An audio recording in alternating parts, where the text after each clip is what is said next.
unknown centuries later is when our story begins. How is it that I might help you?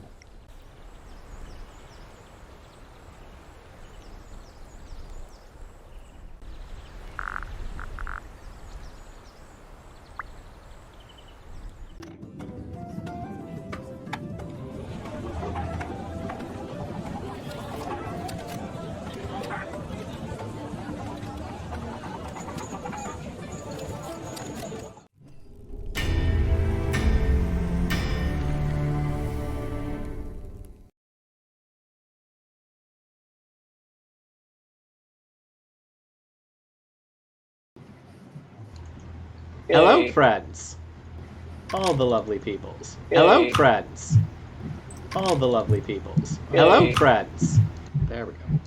Welcome to System Agnostic. Chapter 1, Episode 4, The Brightling Moon. I, as always, have lost Sai. That's fine. We'll get her back when the storm says we can have her back. There, right now. I am Steven. I am your humble BM this evening. BM, of course, standing for Boomerang Manicurist. I almost said that correctly. Your decision whether I manicure boomerangs or am a boomerang that does manicures. Ooh. With me, as always, are my morally questionable players. And we will start with Erica on that. Hello, I'm Erica. I use she, her pronouns. Today I'm playing Houdin, the spacey Rakshasa wizard, who is also a six cat, furless, bony, very tall. I made a smoothie today. Everyone heard it before we started. It was very fun. And I'm popping over to Jeff. Hi, I'm Jeff. I use he, they pronouns. I'm a blue coffee aficionado. I'm playing a Ronway, Elven Ranger, first of his kind. He has a hawk companion named Ronan who sits on his shoulder most of the time when he's not out scouting. I think that's everything, so I'm going to pass it over to Sadie, introduce her character. Hi, I'm Sadie. I use she, her pronouns, and I am playing Citizen Dr. Eloise Mermbler, the 2-foot-tall Kender Paladin. She is very short, and that is as short as Steven would let me go without me having to do mental gymnastics to describe, or justify, rather, why she's shorter. She serves the one true God, and she wants everyone to know it. And I will pass it off to Angela. Hey, I am Angela, she, her. I accept coffee of all varieties.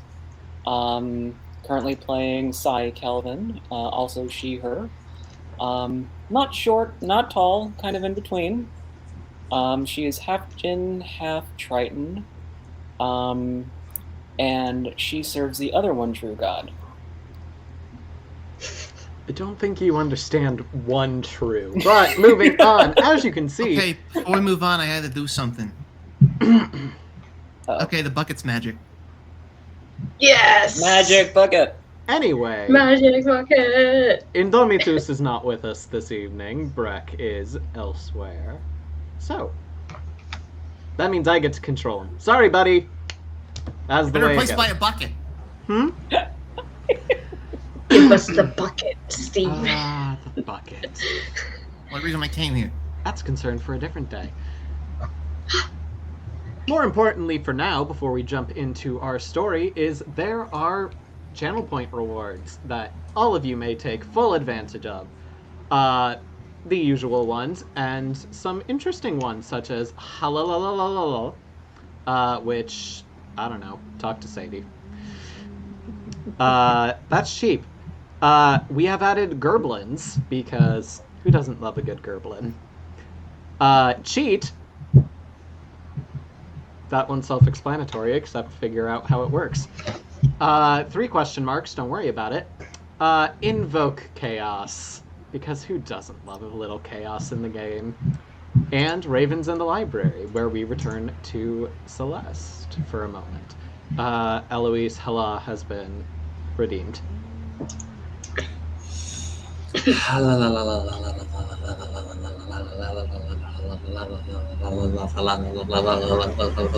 There you go, Daniel. I hope it was everything you wanted it to be. I get the feeling this is going to happen a lot in this game. Quite possibly, but if it happens too much, I can make it slower, redeemable. That was far more than the laws list in the reward. You owe us like 400 more channel points. Anyway, I believe that's it for the beginning stuff. So, we return to the library. Because of course we can't start with any of you, that'd be ridiculous.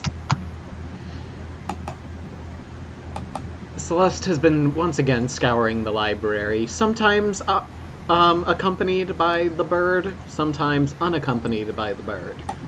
It varies depending on the day.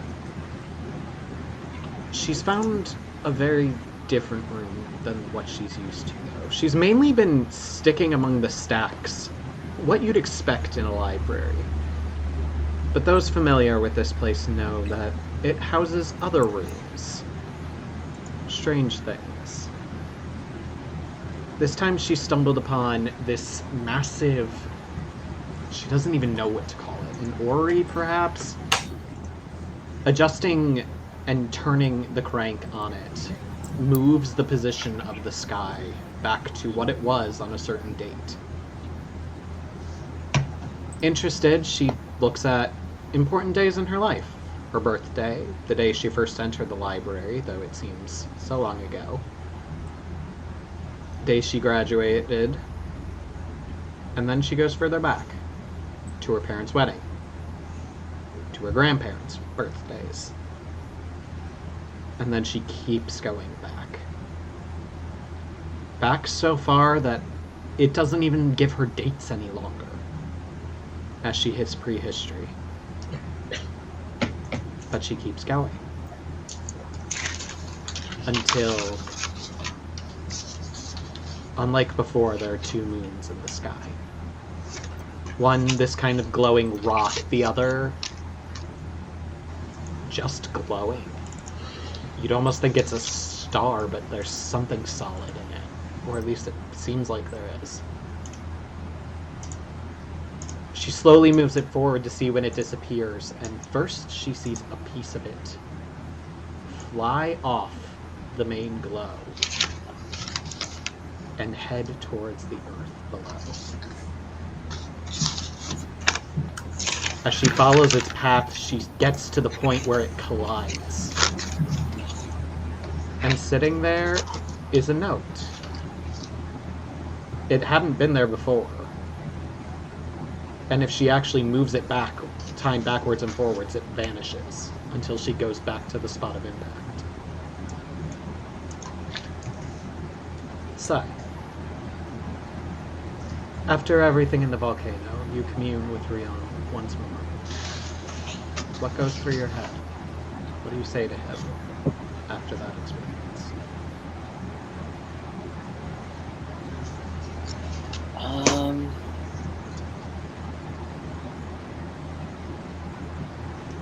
This isn't what I signed up for. And I'm so sorry I was a part of it. I don't know where to go from here. And if it wasn't for that contract, I'm not even sure I would stay. I honestly don't know what to do.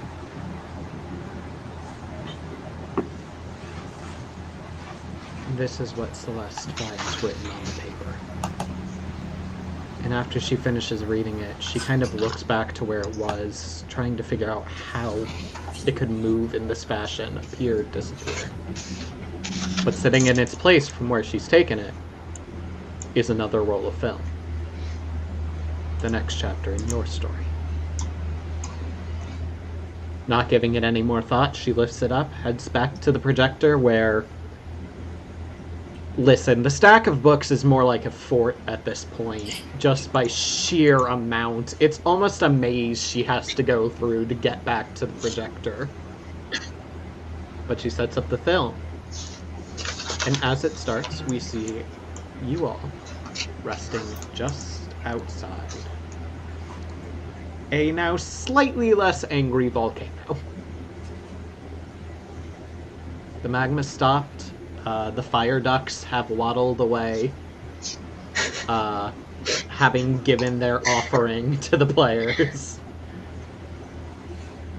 And you are left alone. What do you all want to do?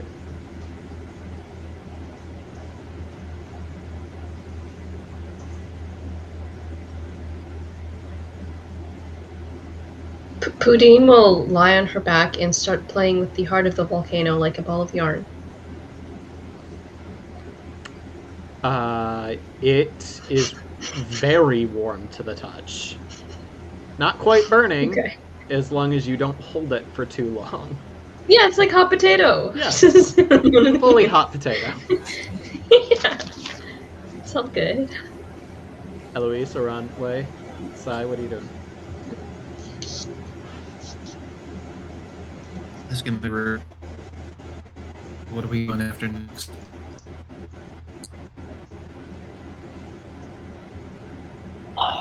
I just need a moment. You saw what we just did. Yeah. What is this turning us into? We never did anything like this before. Not in any of our adventures.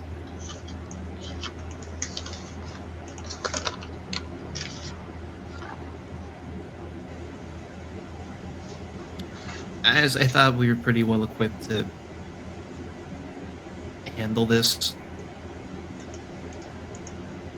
after the Medusa encounter.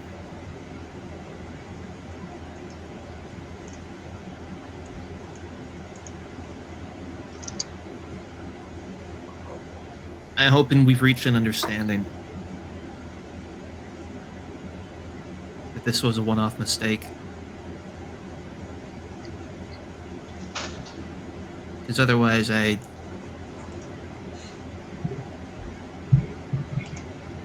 don't know how to carry on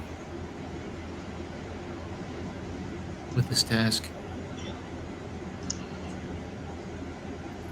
Just kind of glance over at Indomitus and Eloise's forms, and just as an aside to our own way, I don't think they thought it was a mistake, and that's what scares me.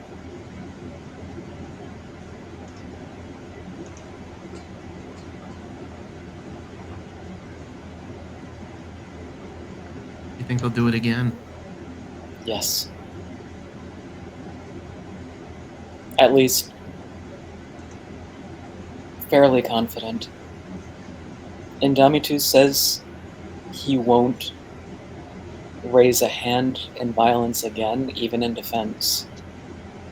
But that's all he knows is violence. I don't think that he realizes what he did wrong is more concerning to me. That any violence whatsoever is wrong. Like, he won't invoke violence in defense. That's not the point. The point was that he struck first. And then kept going. In the creature's home.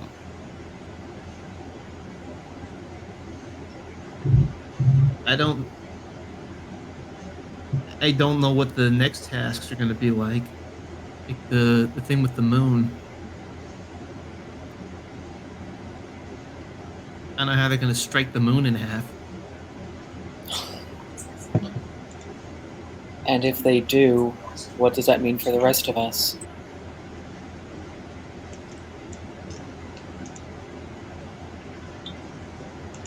We might destroy this world in trying to save it.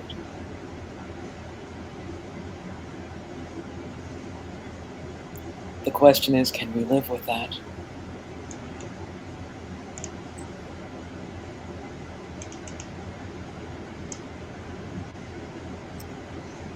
I know I can't.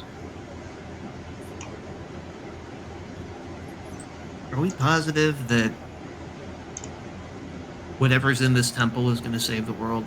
Like, I know what the bucket said, but I Well- didn't see what the bucket said.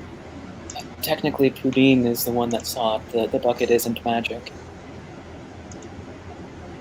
Yeah, but like going off I assuming understand. like what Pudine saw, we're assuming is like the correct interpretation. I take it to be. She's never been wrong before. Pudine's gonna start spouting lore about the Brightling moon. Okay. 13.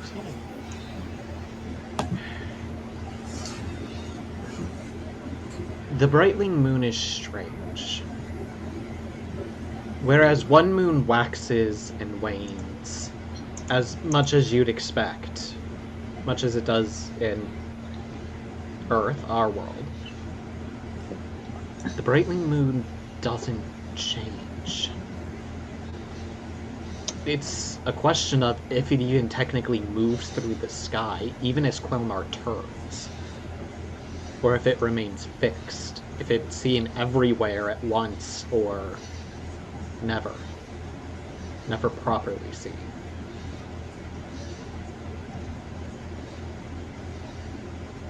But something useful.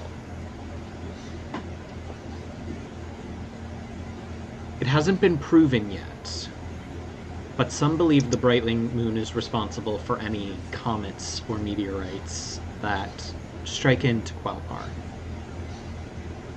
And these moonstones, these meteorites, are extremely valuable. To the point where, when one touches down, a lot of people are gunning for it almost immediately.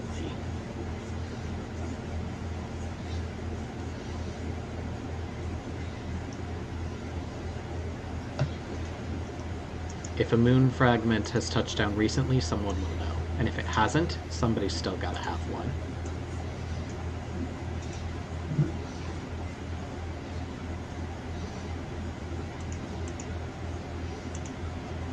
After rattling off this information, Pudine will continue.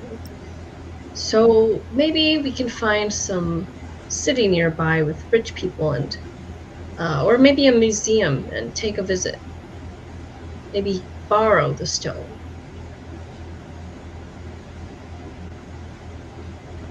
Yeah, that's definitely a possibility. I would much rather that than. And I just gesture in the direction of the volcano. Eloise, what are you doing during all this? I assume we've like set up a camp and stuff. Yeah. I think I am just gonna sit down next to the fire and I'm just kind of listlessly staring into it. Dances before your eyes. It is fire.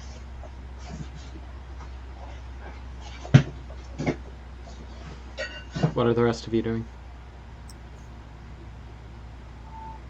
Are we bedding down for the night before we move on, or I don't know what time it is?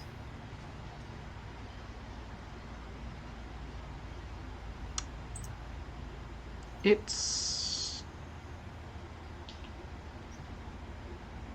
Sun's getting low. Again, it's not really time as we know it. It's just midday, sunset, sunup. Headed towards sunset. Then I think Sai would spend a little time communing with Rian, but even throughout all of that, her mind is just going to keep wandering back to what happened, and her gaze is going to keep going over to Eloise and Indomitus periodically. All right.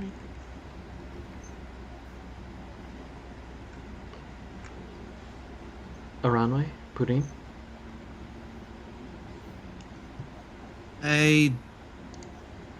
As we're pack is camped out here near the base of the volcano. I just kind of want to meditate on like, what's the fate of this place? Like, is there any hope for it? Of fixing the damage that we've caused? Do you have a specific Or any move hope you're of it using, fixing or- itself? Discern realities? Sure. Go ahead and roll wisdom.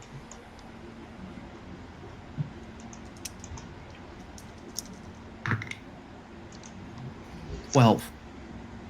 12. You get 3 questions. I will allow one of them to be taken by... is there hope for this place? Okay. I'll save that one for last. Okay. What else are you asking?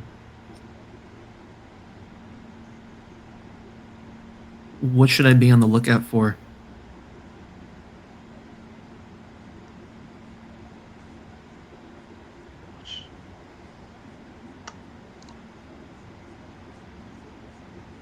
One is still definitely the fire ducts.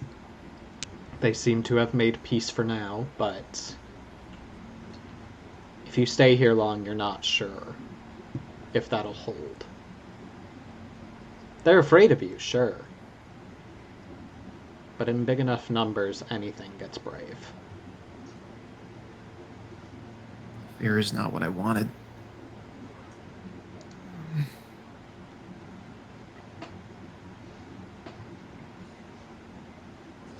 What here is useful or valuable to me?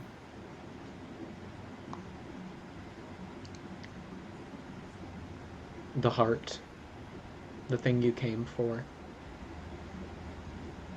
Still glowing, still retaining heat.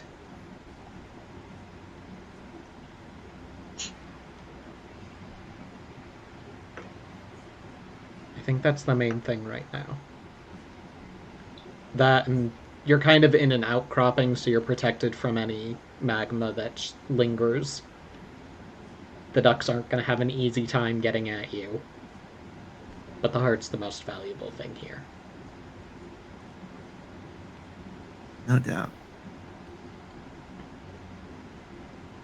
Okay. What's the fate of this place? What can I do? If anything? Aranway, you've been around a long time. In and out of the Feywild. You've seen nature spirits come and you've seen nature spirits go.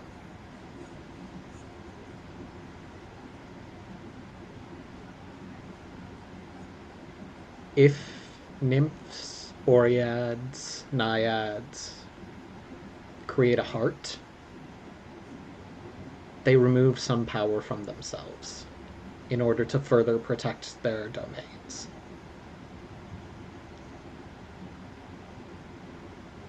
It also helps protect them. If they are to fall, the heart can reform them.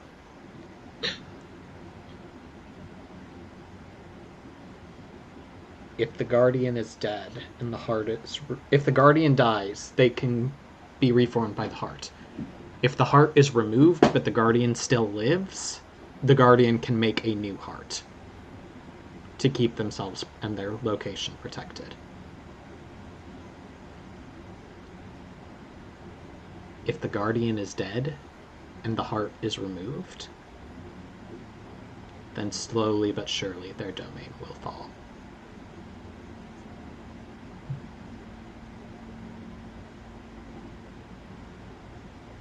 Vadim, be careful with that heart. She's kind of like still like bouncing around in her hands, like partially to play with it, but also because it's hot. And is using Enchanter to see if this magical item does anything besides what you just said. If you can maintain connection with it, it's going to make fire a little less useful in hurting you. But you think it has to be physical touch, so it's kind of a double-edged sword. She's gonna just practice getting asbestos hands, holding it as long as she can. Okay.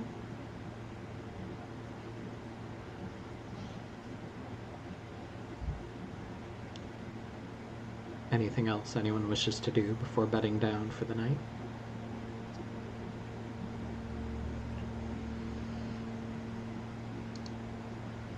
In that case, you make camp. You should probably set watch as well. Who's keeping watches tonight? Indomitus will take one. He'll take the last one, since he'll be up doing his practice.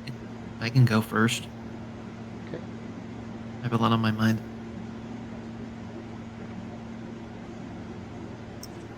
Anyone for second, or Pudding will go second.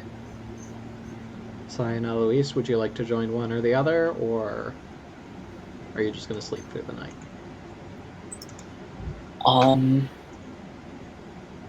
I could join Runway for the first one. I don't think Sai would be getting to sleep anytime soon. Okay. I don't think she's going to take watch, but I think it takes Eloise a while to fall asleep, where she's just kind of staring at the fire, and every once in a while she'll poke it with her halberd. Okay. Some of you drift off. Some of you have a harder time. Baranway and Sai, please both roll me wisdom. Pudine, please also roll me wisdom for your watch.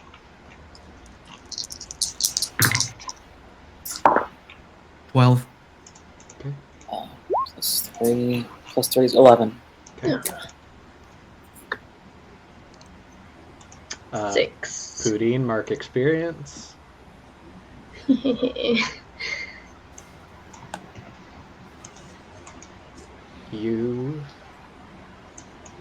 Nothing happens, Aranway and Sai.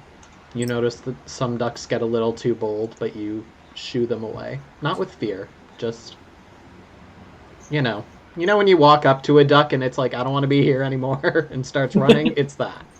You just kind of walk and they're like, no, thank you. They're flighty. A little bit.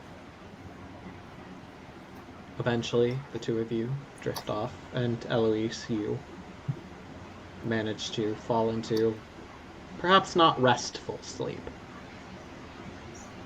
but sleep nonetheless. Pudine, you're on watch. You're still playing with the heart. You're not really paying attention to your surroundings. And you're not sure when it happens, but you drift off before your watch ends.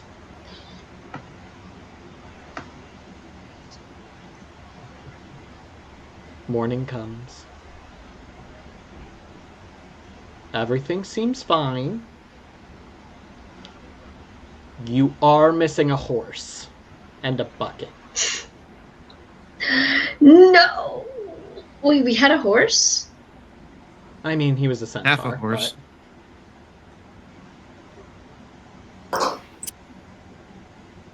Indomitus is gone. And the bucket. And, well, he had the bucket, so... Wow. Would you think he took it to take a bath? I knock up He wouldn't against the use a wall. magical object to bathe. I don't think so. What makes you think it's magic? I thought you were the magic one. But he does. He's up against where? He's up. You're in this kind of outcropping of rock, so he's up against like the wall of the outcropping, and just kind of stretches. Ah, good morning, all. How is everybody? Just glare at him. slowly sidles over to Pudine to put Pudine between you and him. Never changing the position of his arms, by the way. Just fully goes and just slowly sidesteps. Are you always this weird in the mornings? Well, I've been up for a few hours now. Great. Did you see where Indomitus went? Oh, Oh, yeah, right, he Al's left. still asleep. I'm sorry, what? We know that he left. Where did he go? Oh, I said to give you something, and I can't remember if I accidentally put it in my breakfast or if I put it somewhere safe. Was it edible? No, it was on paper. Did you eat paper for breakfast? I didn't bring a lot of rations, okay? You could have asked. You were asleep. It's very rude to wake people with weapons when they sleep. And by rude, I mean very hazardous to my health. Rude to eat notes that weren't intended for you. Well, they were intended for me to give to you. Oh, found it. We're good. Went to take care of something. We'll find you when it's done. We'll try to look into unfettered magic. Well,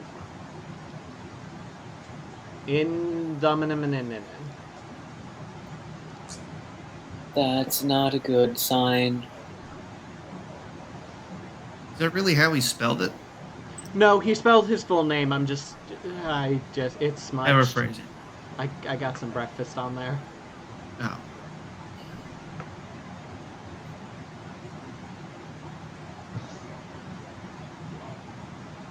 I don't know. Do we need to worry about him?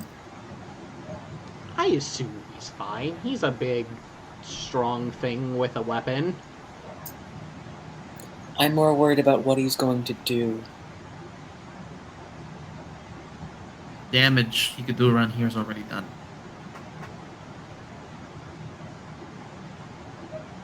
So, where do we want to head to next? Probably civilization. Or the closest thing to it we Yes. can find from here. You mentioned something about a museum. Pudine. Yeah, just we need probably to find the Brightling moon. We need part of its essence, and that would lie in the comets and meteorites that some people would hopefully put on display as a, token of pride.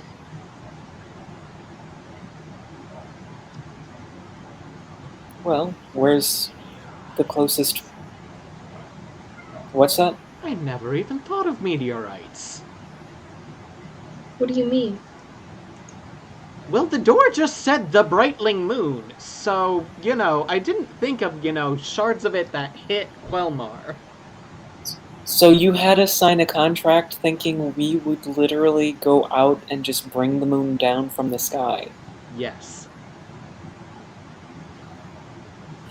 You are a very concerning creature. I've been told that many times. That and a despicable waste of elven flesh. Impressive. Usually they're Agreed. throwing things at me. That's quite a title. But if we just need meteorites, I believe there was one, so I don't know where it is. Shocker. But one of my former compatriots, did brag about having one in his home, so... Take us there, we'll see your old friend. I wouldn't call us friends, necessarily. What did you do to them? I did nothing that I have not done to any of you. You'll have to be more specific. I thought the mushroom was dead, okay? I didn't think it was still in the same place. Did you try feeding them to a mushroom? I didn't try feeding them to a mushroom. We just happened to go by where the mushroom was still planted, and one or two of his guards may or may not now be compost.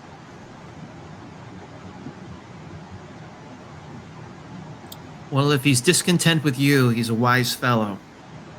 Where do we find him? He is a merchant lord, so he does travel quite a bit, but if he is home, that is a village a little ways, I believe, north-ish, southwest-ish. North-southwest-ish. North-southwest-ish, yes, that direction.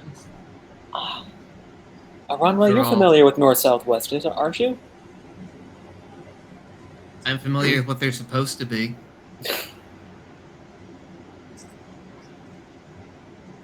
Do you have like a town name? Anything? Theringar, I believe. Thengar. Do we know anything about Thengar? Go ahead and spout lore for me. Okay.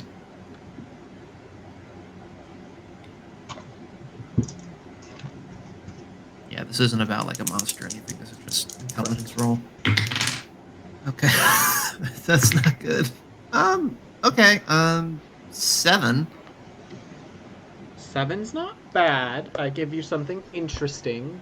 It's up to you to make it useful.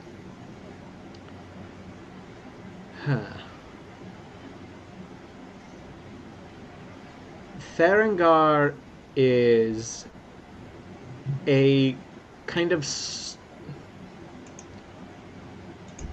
It's big for a village, small for a town, if that makes sense. Kind of right on that cusp. But it's mostly farmland pressed up against a forest. The direction, depending on where you're standing, is technically... He's not wrong. It is north-southwest-ish. It all just kind of depends on where you're standing on Quelmar at the time.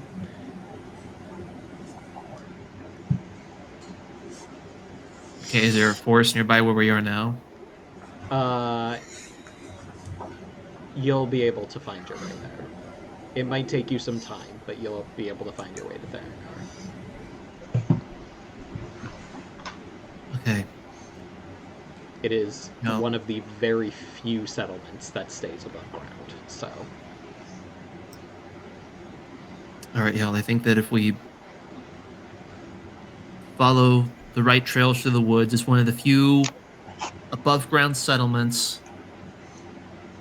It shouldn't be that hard to track down civilization with north-south-westish coordinates. It might be east-west-southish.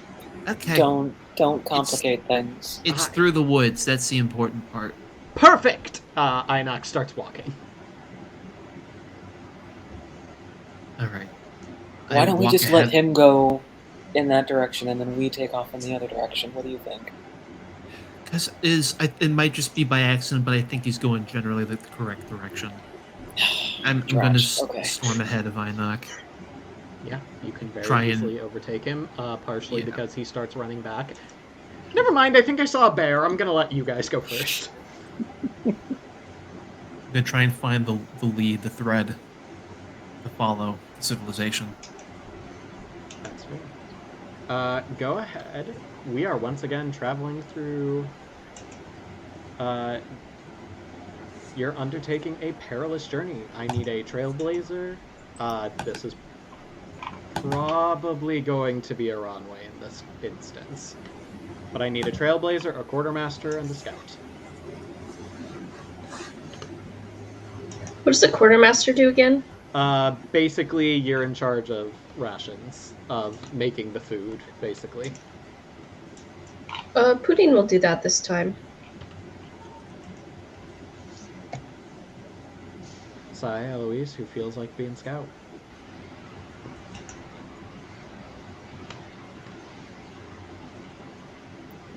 Are you pointing at yourself or saying not it? Nose goes. I don't know what that means. It means you're it. Three of you, roll wisdom. I'm an elven ranger, so I automatically succeed. That's not how that works. Says when I undertake a perilous journey through wilderness, whatever job I take, I succeed as if I rolled a 10+. Why? That is a 13 total. That is fully how it works. Impressive. I'll roll anyway. Nah, you're good. I You're good, man. Yes. rolled Snake Eyes, but doesn't matter because I'm an elf. Don't matter. You rolled 10 plus. Sai, you got what? 13 total. Houdin, you got what? 8. 8. Okay. So, Aranwe, once you get going on the journey, you kind of get your bearings above ground. It was a little harder. The sky was still full of a fair amount of soot from the volcano. But you manage to get your bearings, and you start heading in the right direction, and then you realize, wait a minute, this way's faster. Just a little jump through the Feywild, but they'll probably be fine. It takes you 2 uses of rations each, which is about what was expected for the journey, after you factor in a shortcut. And nothing gets the drop on you. Sai has kept a good eye and steered you away from trouble. Granted, 3 of you don't remember your journey through the Feywild, but that's not... You just kind of blink and you're in a completely different location, and hey, there's a city in front of you. Well, it's not a city, but you know what I mean. But you arrive in Therengar, which I don't have a thing for, so we're just going back to the Outreach visual.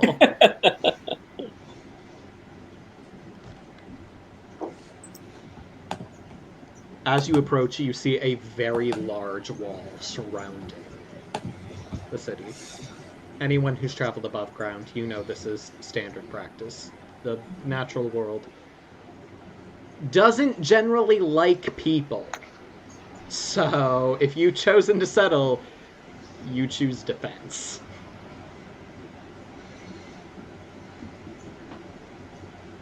I hate walls.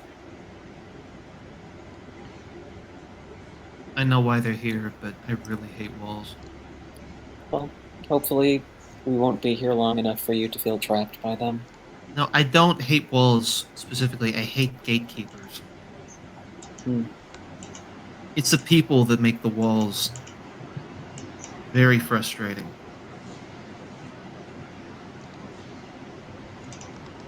But I think this is it.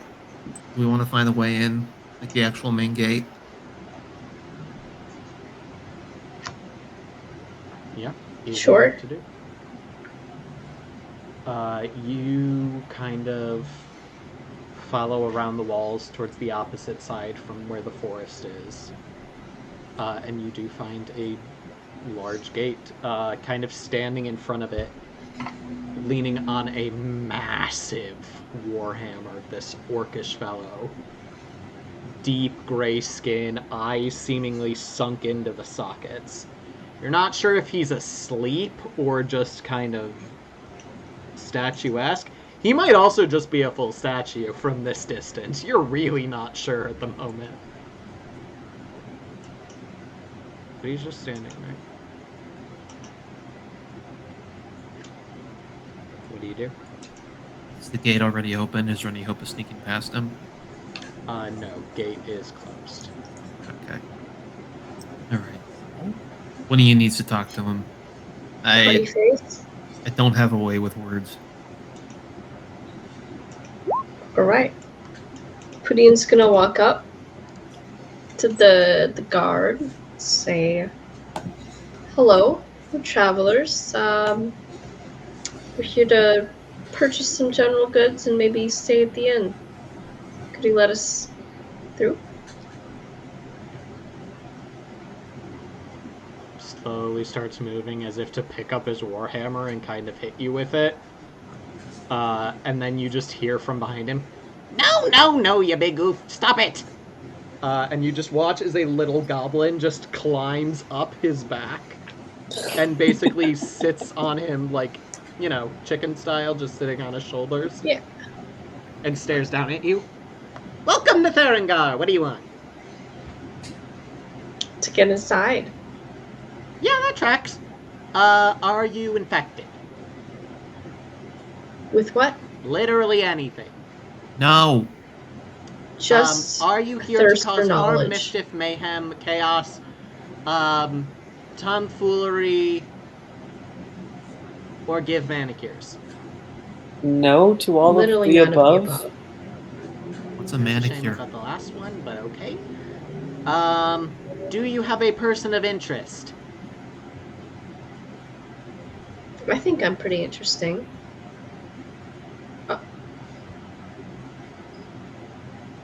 That's a Rakshasa.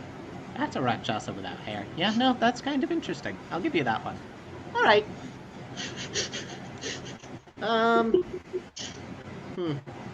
Right. Infected. Here to cause trouble. Person of interest. Yep, nope, I think everything's covered. Right. Welcome to Therengar. We are a small farming village. Please don't burn anything. If you do, we will kill you on sight. Please don't steal anything. That's in the days in the stocks. Don't go into the woods. That's just your own personal safety thing. And don't hurt anybody. Otherwise, prepare for vengeance down upon you tenfold. Yeah, I think that How about many covers days it. in this? How many days in the stocks is stealing again? Kind of depends Just on so I how many, know. what you steal and in what quantity. Like, Okay. if you steal a gold piece, like, I don't know, maybe an hour. If you steal food, you're probably not going to end up in the stocks, but, like, you're going to have a lot of people mad at you, so maybe don't do it. If you steal from Azurin, then you might be there for, like, ever. So, like, don't steal from Azurin. Pretty simple, actually, now that I think about it. Where does Azarin live? Oh, you can't miss it. Biggest building in the place. Sounds good, thank you. Yep. All right. Okay, hold still this time. I don't want to go face planting. Stands on his head and turns around, and you see kind of high up something that none of you would be able to reach on your own necessarily, unless Indomitus was here to kind of stand on his back. But you see a rope kind of situated up there. And you watch as this little goblin prepares to launch off the orc's head. The orc kind of lifts up to see what's on top, and goblin just full face plants. What did I just say? Oh. Are you all right? I'm fine. This happens way too often! Orc just throws him up to the rope. He grabs it, rides it all the way down. You hear a bell. Dung, dung, dung, dung. And the gate begins to open.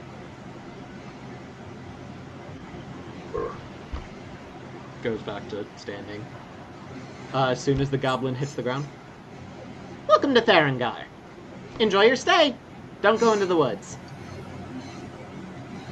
Good to know. We Thank will. you. Why would you do Noted. that? Let's go up No, the enjoy rope. our stay.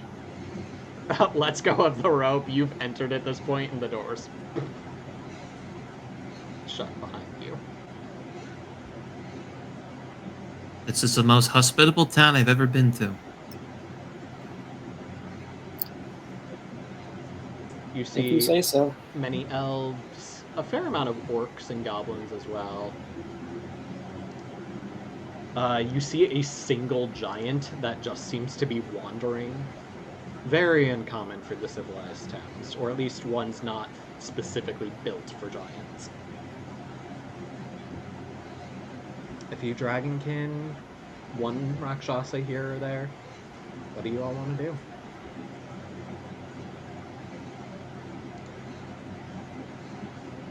We're actually staying here, right?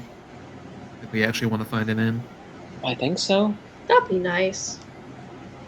And we're clearly not staying out in the woods. We could also go see Azurin first.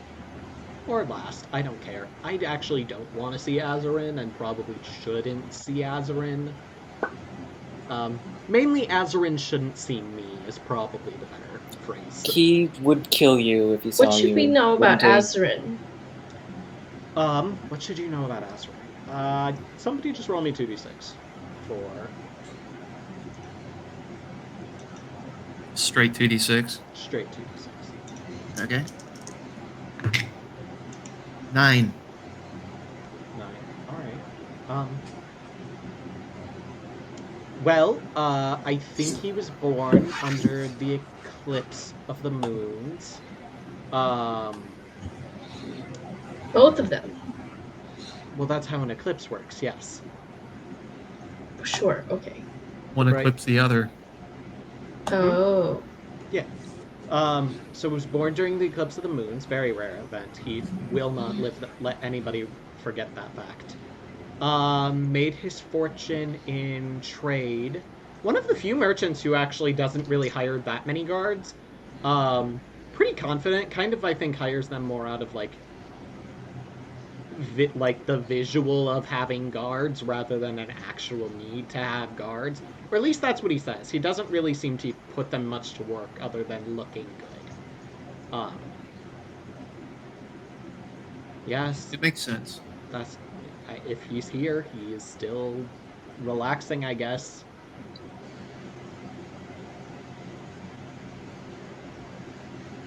Maybe we should drop you off at an inn before. Oh, I've been here before. Going to the I can cellar. find my own way to an inn, probably.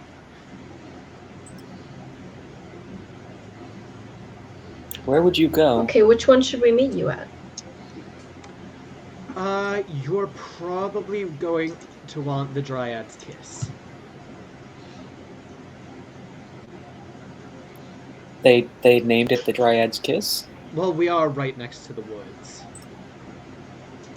So, All right. Sounds alright to me. Right, that's good.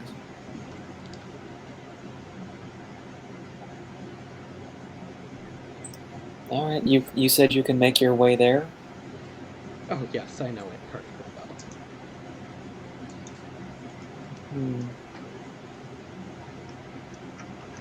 I'm almost inclined to go with you just based on that alone. I don't think that'll be necessary, and besides, you'll need all of you to, talk to Azarin, I'm sure.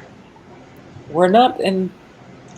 We are in a hurry, but not so much a hurry that we can't go with you first. Oh, I'm sure End of the World is far more important than me finding an inn in the middle of a town. What can I do?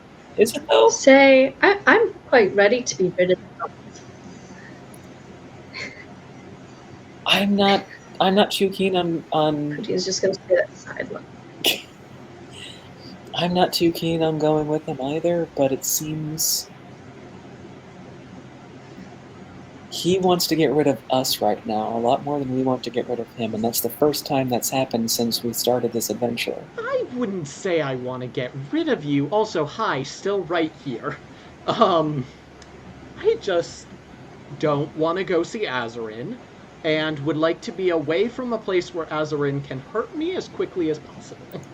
So we can go with you to the I tavern think it checks first, out. and then we'll go without you to see him. Right. How does but that sound? You coming Oh. to the tavern with me means there is more time in which we are in the town where he can hurt me.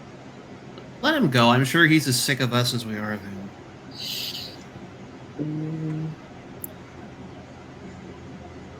Looking at Einok, do I sense his intentions are not what they say they are, or are they exactly what they say they are? I think you're gonna have to discern realities on that one.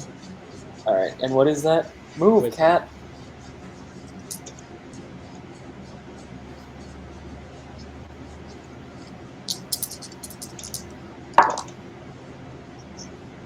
Ten total. You can ask me 3 questions from the list. Oof. Okay. You can also trade one of them for his eating first. I think I'd like to do that. There might be more to what he wants, but at the same time, he fully wants to be out of this place as quickly as possible. So you guys literally going straight to Azarin while he deals with finding his own accommodations gets him out of here faster, and therefore keeps him safer. Okay. He's not lying to you. He might be hiding a little something. You're thinking there might be a little bit more going on there. But he's not. It's a lie of omission, not a lie of falsehoods. Okay, got it. Do I need to ask the other ones right now? I will let you use them on anything before you get into Azrael's house. Okay. And I'll let you save one question for Azrael's if you want. But Alright. yeah, I'll let you hold one for Azrael's house, and you can use the other before you get there, or let it fade. Your choice. Okay. But at that point, yeah, I will back off and just, yeah, alright. You do what you have to do. Wonderful. I will meet you there. If I am in my room, I am dead tired because I've been walking for 3 days and sleeping on dirt. So goodbye. And he just sleeps. Say, Ronan, can you find yourself a perch and keep an eye on our friend? Make sure he makes it to the inn okay. You got it, boss. What's an inn? Places, buildings would go inside. Find out a building that he's going in. Got it. Ronan takes off. No. Just so we know what direction we're going after this. There is one building far larger than the rest in this place. Is that where you're headed? Yep. You head up. Eloise, are you doing anything in particular? What's going through your head?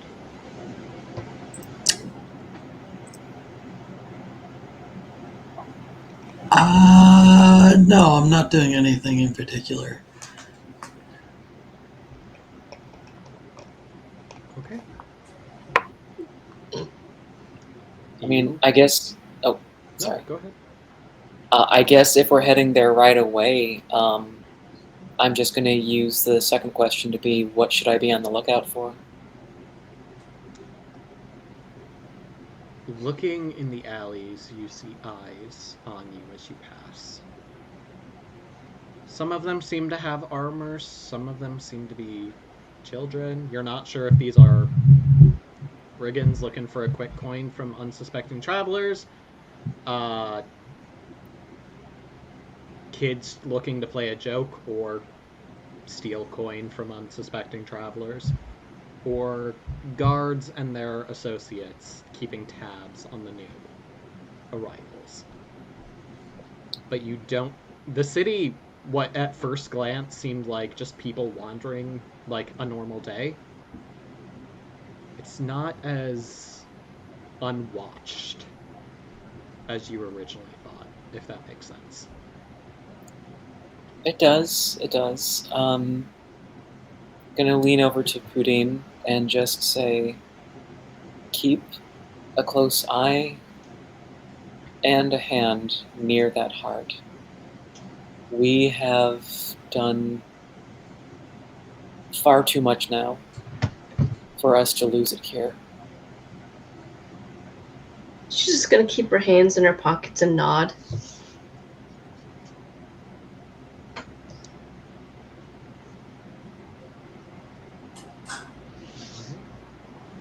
You head up to this massive building. You don't see any guards on this one. One of the doors is actually fully ajar. And not like somebody just forgot to close it all the way. It's like held open by some rope tied against a tack in the building. You head in, you see a bustle of people moving between different rooms, moving between a desk in the center of the room. Just all over the place. What do you do? This is very discomforting.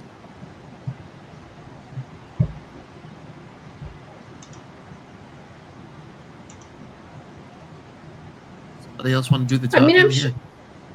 I'm sure he has business to do. I'm willing to talk, but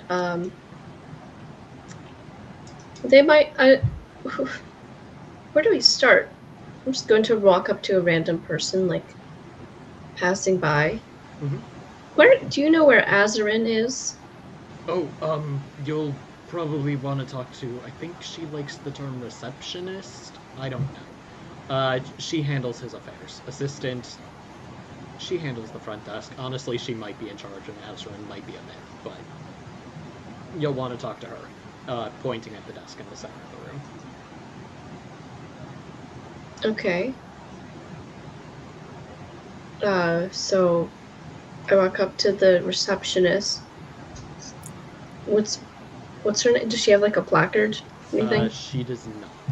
You just see a Okay. looks like a Eladrin. You're not quite sure what season. It's not winter, you know that much.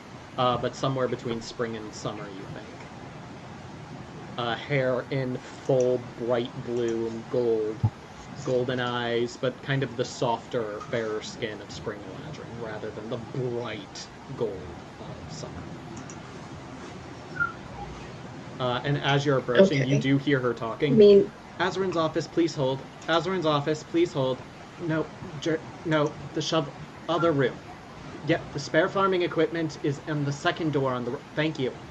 Azarin's office, can I take a message? Azarin's office, please hold. Azarin's office, please hold. That continues.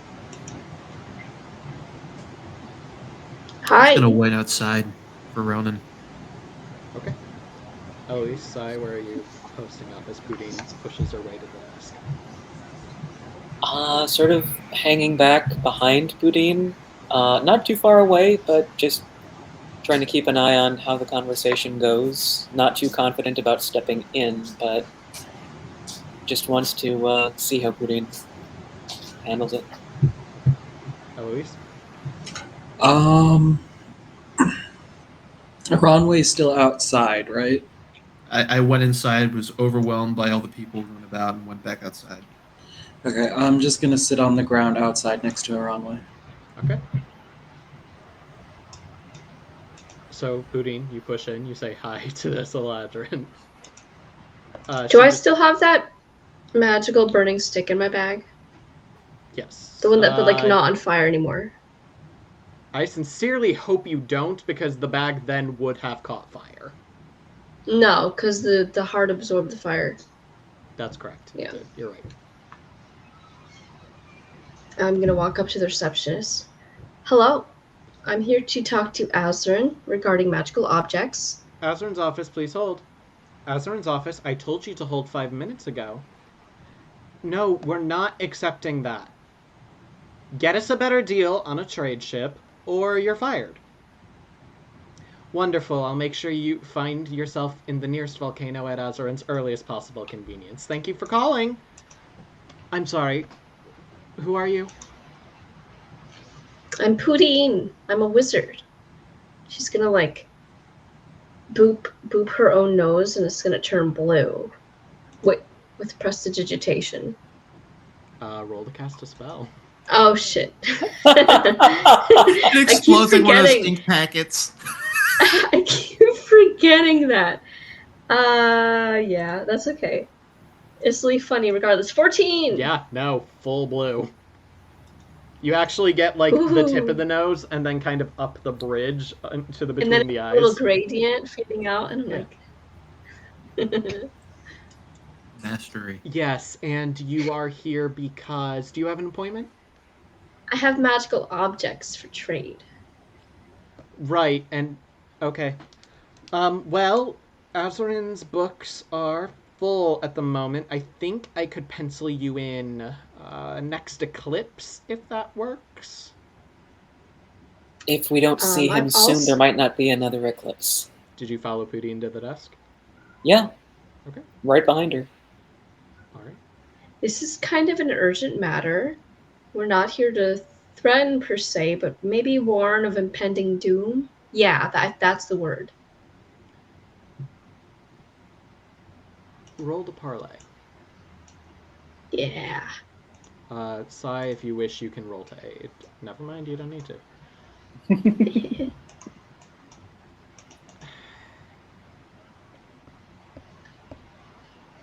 Right, I suppose I could squeeze you in today. He doesn't usually like seeing people today, but I suppose I can make an exception.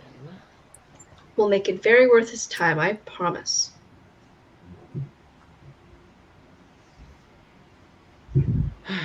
Very well. One moment, please. And you watch as she begins casting a spell. Pudine, do you have a spell similar to sending? I think I can, like, let's see. I have the spell telepathy. You think it's something similar to telepathy, but she doesn't need to see her target for it to work. Cool. Yes. Azarin, sir. I have two people here saying that they desperately need to see you of matters of global urgency. Yes, I know you don't like seeing people today. No, I don't think they do, sir. They may. Right away, sir. Alright, what you're going to want to do is go up those stairs behind me, go up the left staircase when it splits. Do not go up the right staircase. I swear to God, we've lost more tourists that way than any other thing in this building. Left staircase, follow the hallway all the way around. You'll find another staircase that spirals. You're going to want to go to the top of that. Gotcha. Okay. No rights, just laughs. Exactly. And we move on. Thank you. Of course. Have a wonderful... I told you I would be right with you! And she has totally forgotten about your existence. Cool. That's fair. Pudine's gonna, like, Should- wave at Aranway by the door before, like, walking upstairs. We'll cut away from you two for a moment. Aranway and Eloise, have you been talking or just chilling outside? I've just been staring up at the sky. I think I'm drawing in the sand with my halberd. Eventually, Ronan does return before Pudine starts waving you across. Alright, he went into a building. I think it's an inn. I can't read, so I don't know. Okay, that's fair. We'll go to that building after we're finished here. Oh, you wanted me to remember where the building... Fuck, okay. You did your best. I'm That's what's still important. messed up from Volcano, man. It was hot in there. There were ducks. They were rude. They were. And then we killed a guy. We did. There's a lot going on. Hey, the cat's waving at us. Is that important? Oh, yeah. I go inside. You didn't miss the magic button, Kelsey. Butt kick, Kelsey. It is magic, but it has not appeared yet. As such. Yeah, the horse took it. Yeah, he did. What a cop-out. Listen, as I've said multiple times, I agreed to make the bucket magic. I did not agree to then give you the bucket, or for it to be useful. Gave But the one of you bucket to still the guy has who's the not here. bucket. It's fine. Anyway, moving on. At least you Next go week, in a runway has the bucket. So, Hermbler is not the most perceptive of people, and Aranway didn't say he was going in. Is there Okay. something I can roll to see if I notice that Aranway has now left me? Discern realities, I guess. It's kind of a weird discern realities. We're not going to give you questions. We're just gonna... Yeah. Okay, so that's 2d6 plus wisdom. 4. No, you are fully invested in your sand art. Go ahead and mark experience for your failure. Sorry, friend. I'm still a little mad at you. Over the volcano. Paid you no heed. But yeah, we will come back to what Eloise is doing. You will eventually realize Oranway's gone, but you're not going to know before they're too far gone for you to figure out where. So we'll start with the three of you. As you follow her instructions, you head up the left staircase, I assume? Yes. You follow the hallway around, and you expect to see another staircase that leads down, just because you've basically gone, like, around the perimeter of the building. But instead, ahead of you, you see a staircase that just starts to spiral upward. And upward. And you follow it until you come to a kind of gold oak door that is currently shut. Gold oak is a type of wood, right? Yes. Or rather, oak is. This is a golden color that you're not sure is necessarily natural, but doesn't seem to have harmed the wood in any way.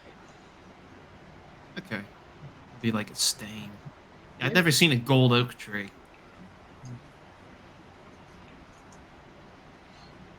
What you doing? Nadine's just gonna have like her stick ready in one hand before she gets in. If no one else does, I will knock.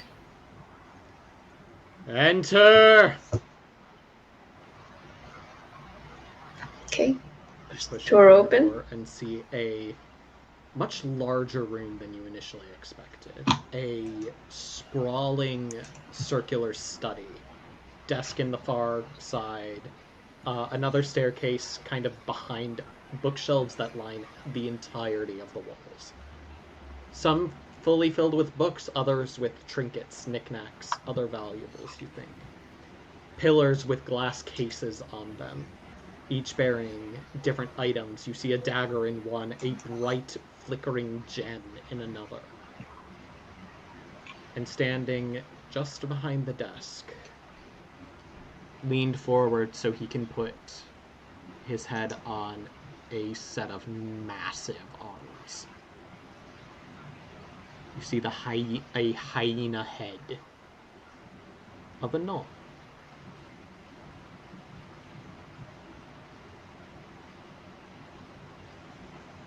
I take it you're the three my assistant sent up. That's us. 4. Point the Ronin. Don't point at me, boss. I don't want to be seen. What the fuck, man? Come on. I never spoke. Enter and state your business. I do not have all day. Is it large enough in here to count as like magical quilm architecture? Probably.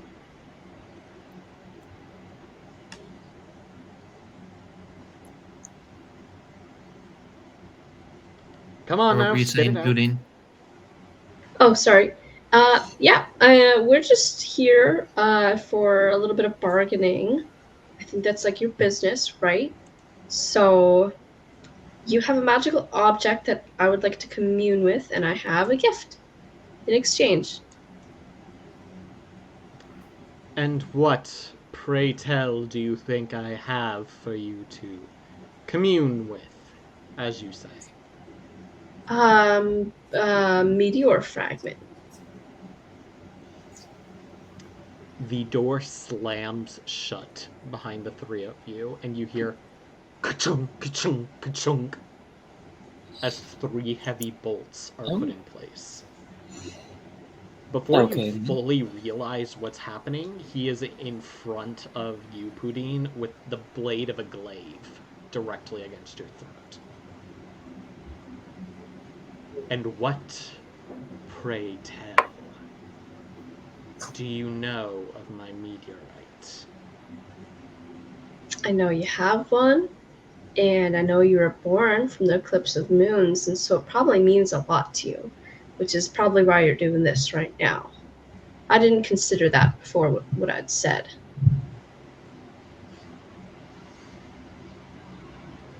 stares at you real hard. Sai or Anway, are you doing anything? You saying anything? And what you possess may actually end up saving all of us. You would be a hero to the people. Save us how? Because without that piece of the moon, everything ends. What does that At least- mean? It means exactly what Look at what you us. think, friend. We're a bunch of ragtag. Yeah. We're a bunch of ragtag adventurers. None of us have anything in common except our desire for coin and adventure, and we're on a grand quest to save, well, existence as we know it. That this time around, at least. He says what the bucket said.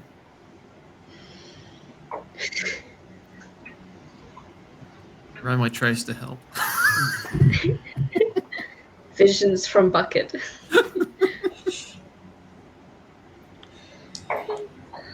As fast as it was there, the glaive is behind him.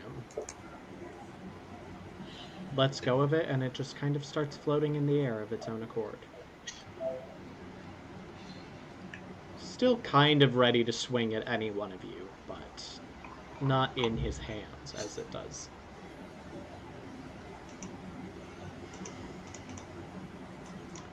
You are adventurers. That has value, I suppose. I don't know where a bucket fits into this.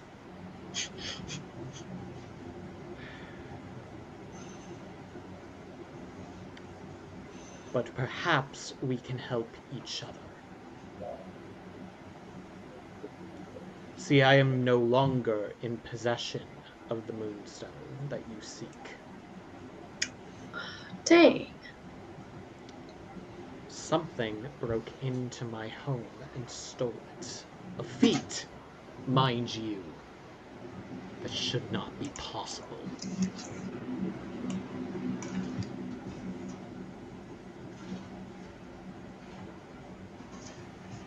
Do you know who did it? I know where they went. Was it a really annoying elf?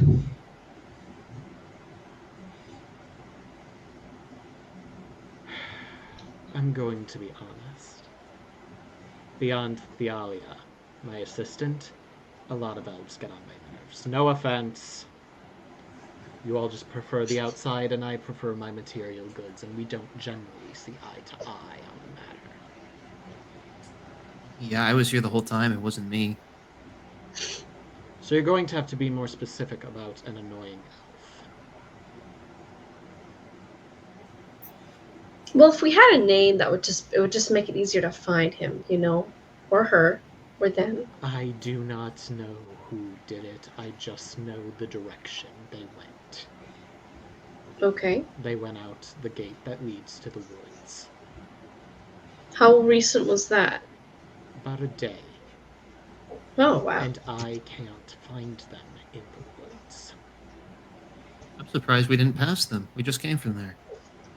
You came from the other direction. To Oh, clarify, you came opposite the woods. okay.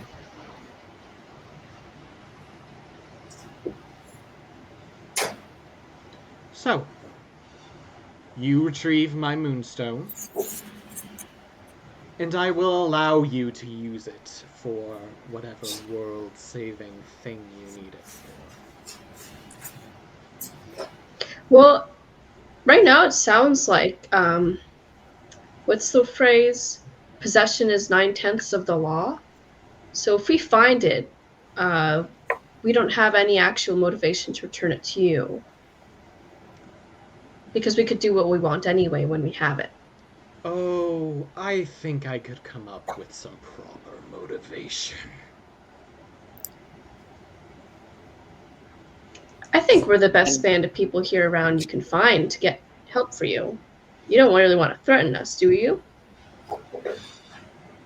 has every way of threatening us. We're in his Choose domicile. your next words carefully, insect. Houdin, it does belong to him, and it has for a long time. But I am willing to those terms. That he would let us use what is essentially his property to save all of existence. I'm okay with that.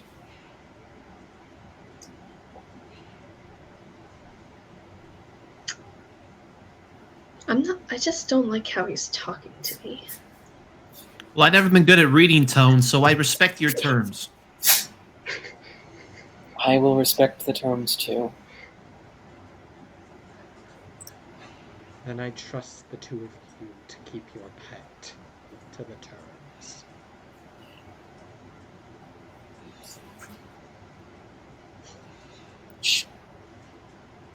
Yeah, done. She's not a pet, but we will make sure that the bargain is kept between us. Reaches out a hand. Let's shake it. As you go to shake it, he lunges forward and instead grabs your arm in that kind of wrist handshake. Okay. And it begins to burn where his hand is. Not enough to deal damage, but as he pulls away, you see you have been branded. Understood. Goes to shake Aranwe's hand as well. Is it like a magic brand? Oh yeah, fully. Oh.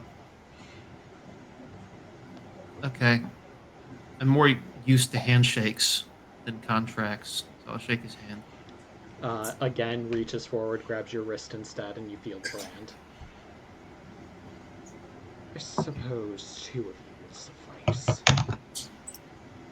Just know,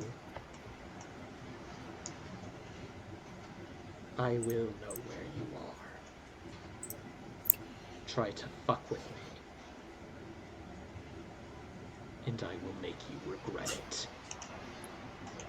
This may be the wrong time out of character to ask, but could I use that last question just to ask what here is not what it appears to be? Yes, you can. Roll 2d6.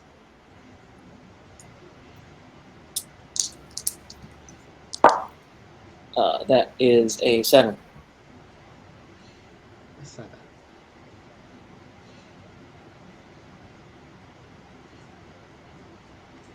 The colors kind of fade from the room a little bit. They're not as vibrant, they're not as real, before they snap back into place. But that's not what really catches your attention. You're looking into Azarin's eyes, and you see that feral hunger for a second, kind of associated with Knowles. But you keep looking him in the eye, and there's something behind that. Wisdom and power and age that far exceeds the Knoll body in front of you. And you think you just get a hint of icy breath just trickling from the corners of his mouth as his anger starts to get away from him. You're not talking to a Knoll. You're just talking to somebody who's using a Knoll as a mask. Would I have any experience to know more than that, or not really? I think with just the one thing being spent, you know it's a powerful creature that has disguised itself as a Knoll. You're not sure of what. If Angela knows what this is, Sai knows what this is. If Angela does not know what this is, then Sai just knows that it is a powerful creature that is choosing to portray itself as a Knoll.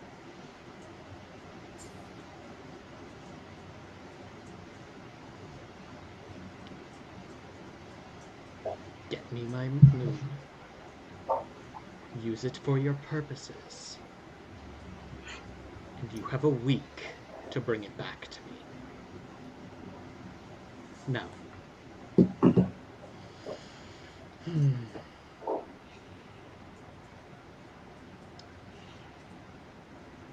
The moon has just finished waning. It should begin its waxing.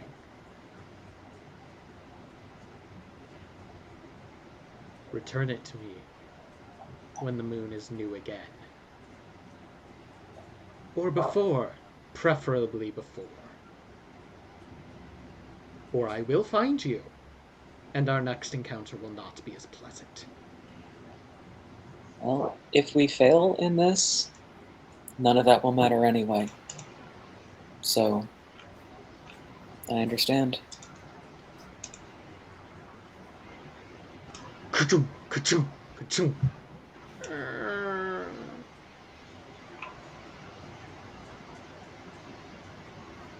You may go.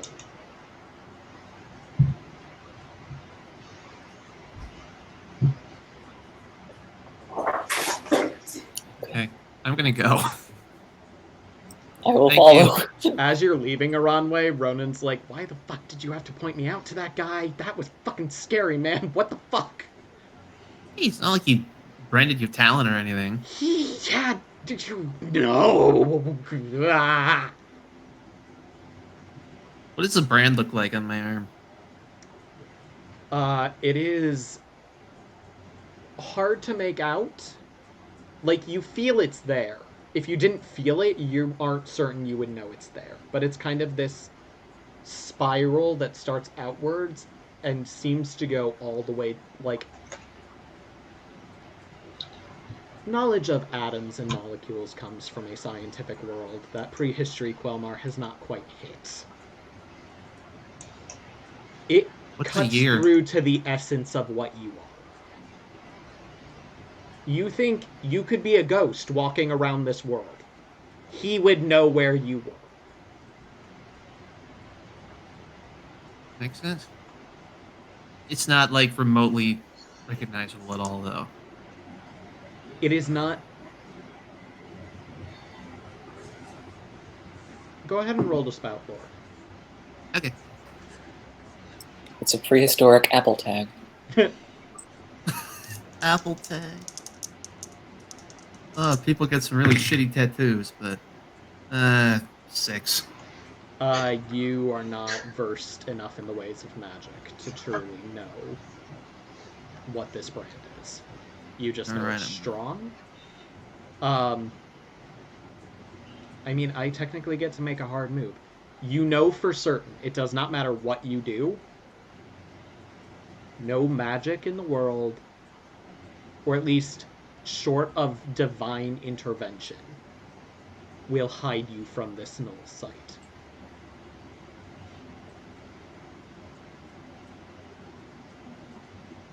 Okay, I guess as we're walking out, I'm gonna say to Sai, I'm not proud of this, but I held my tongue when he said 7 days because I almost said like, oh, we could do it in 5.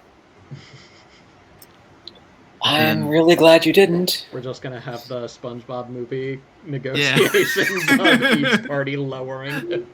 I almost pulled a Patrick Star. They're like, well, he left yesterday, so he's only 1 day out into the woods, whoever this person is. We'll do it in It is in 7 9, days. 8, 7, 6, 5. Patrick! Had that moment, but I don't Alright. have Meanwhile, negative intelligence. 2 things. 1, Pudine, do you leave with your friends? Yeah.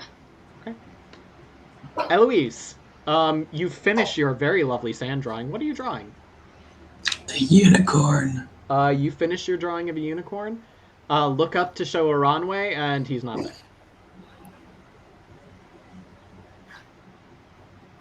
And you look inside, and you don't see Pudine or Sai either.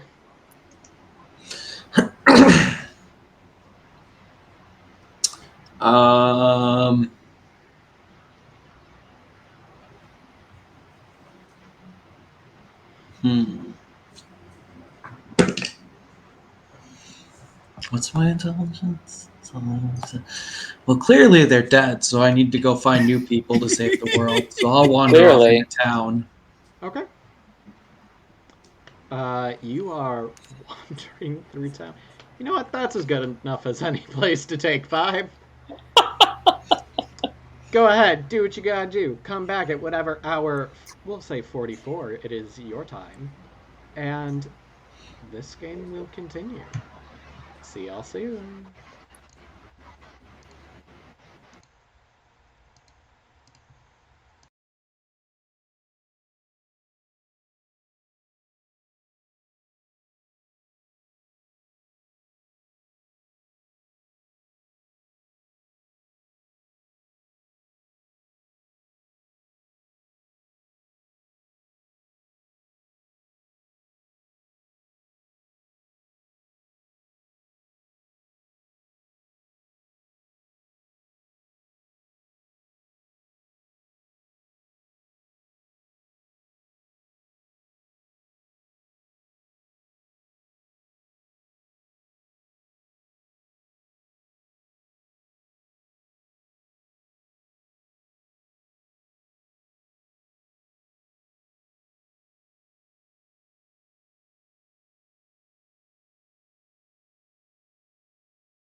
centuries later is when our story begins. How is it that I might help you?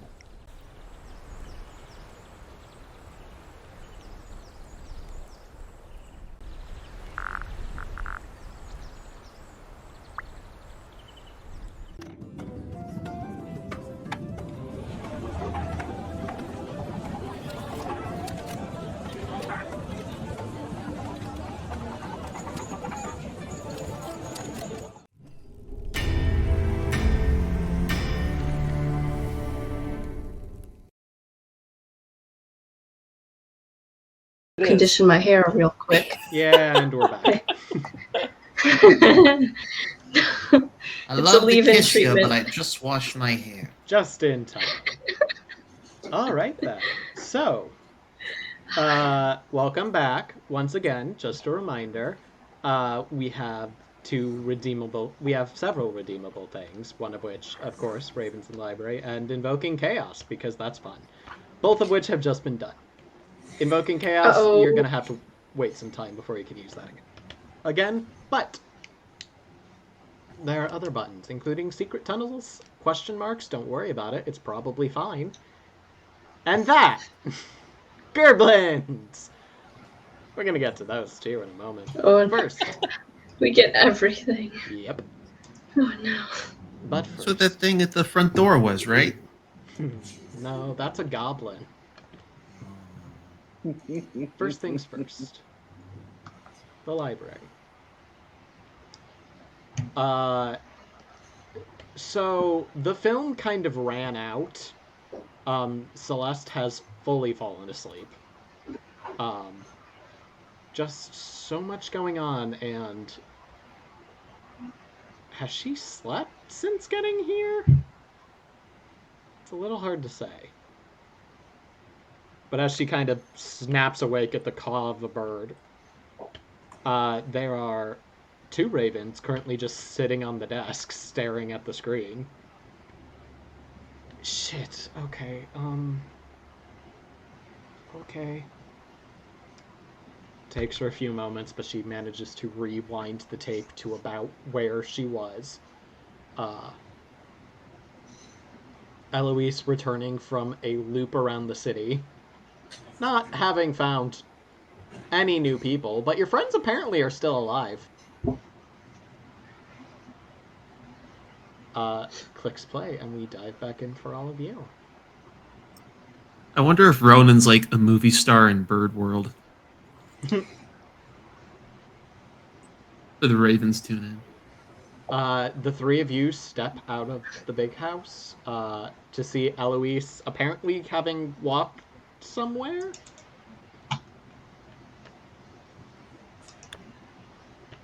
Would you find Enoch or what? Huh?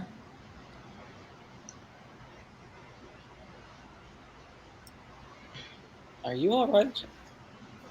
Yeah? Where Don't step on my unicorn! Oh. You're... What? Ronan has paused in his putting his claws through the dirt. Oh, is that what this was?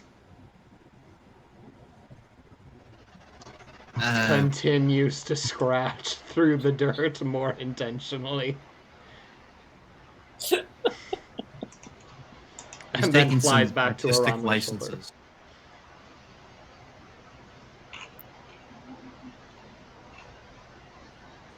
I'm Where sure were it was you? lovely. Where did you go? Unicorn.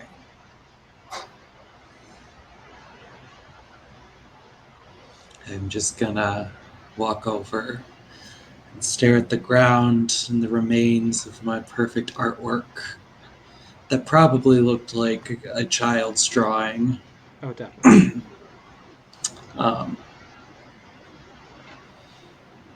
And just reflect upon the good times I had with that unicorn. As you are having this almost spiritual moment of reflection, the ground seems to bulge up where the head was, and a little green head just boop,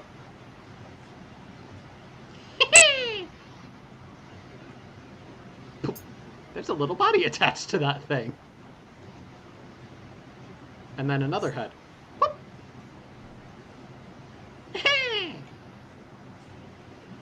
And then 2 more. And then 4 more. And then 8 more. And they are doubling and doubling.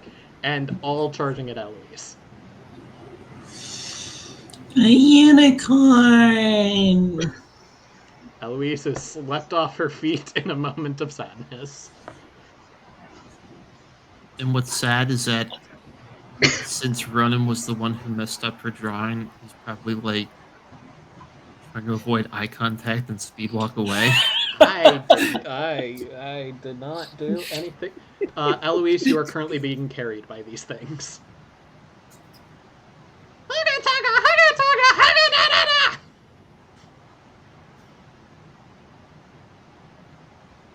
What y'all doing?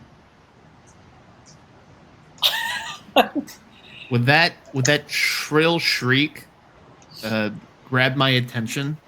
Yeah, you see Walking Eloise away. fully being carried away by tiny little green creatures.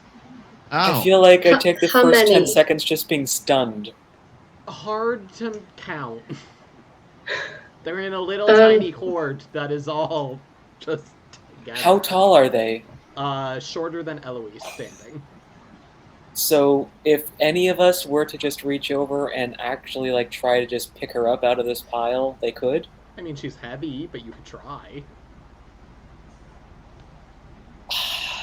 Yeah, I mean, like I said, at least 5 to 10 seconds just staring at it like, what the fuck am I looking at? They get a good, like, half a block down the street in the 10 seconds it takes you all to come to awareness. Yeah, I'll run after and try to grab her. Defy danger with strength, please. Strength is my strong suit.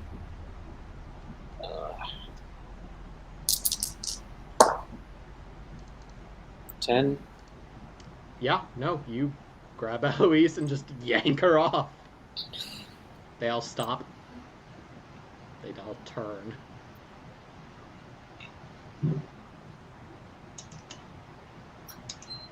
I have no words. I just put her back on her feet.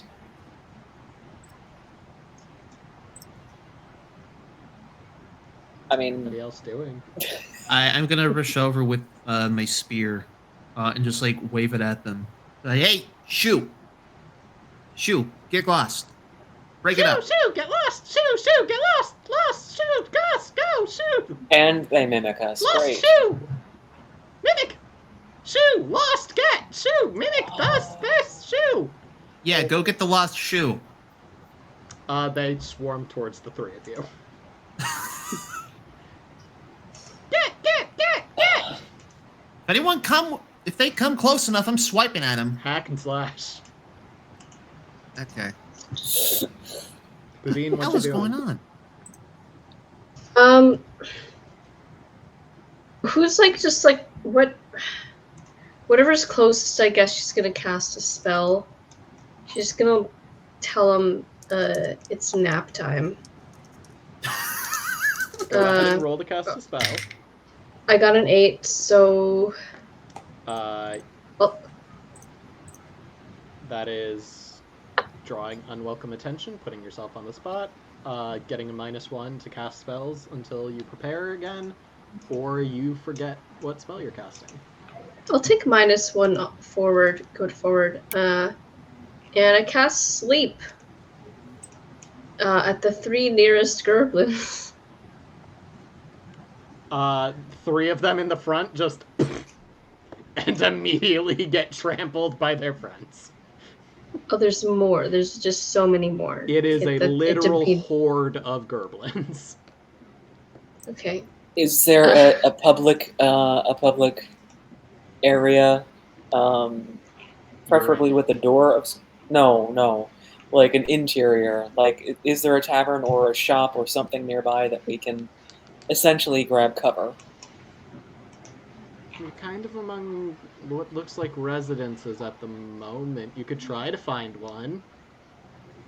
In the meantime, I rolled a 9 for hack and slash.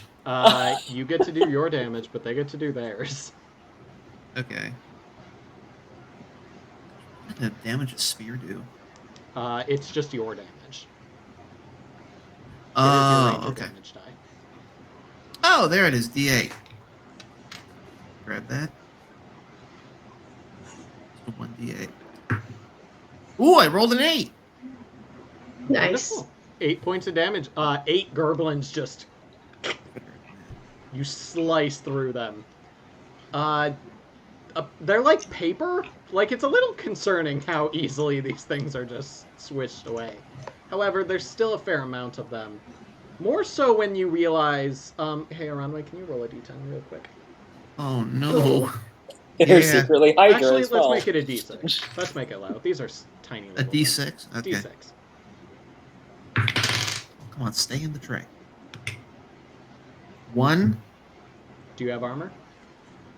I don't think so. No, I don't think I have armor.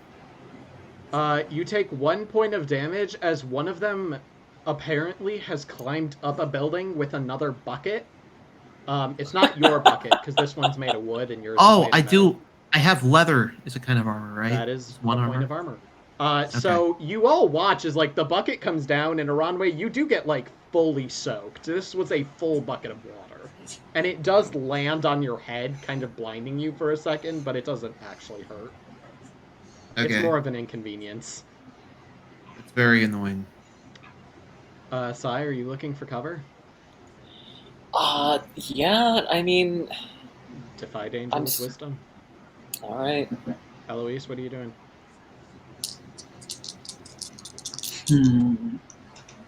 I used up all my luck just now.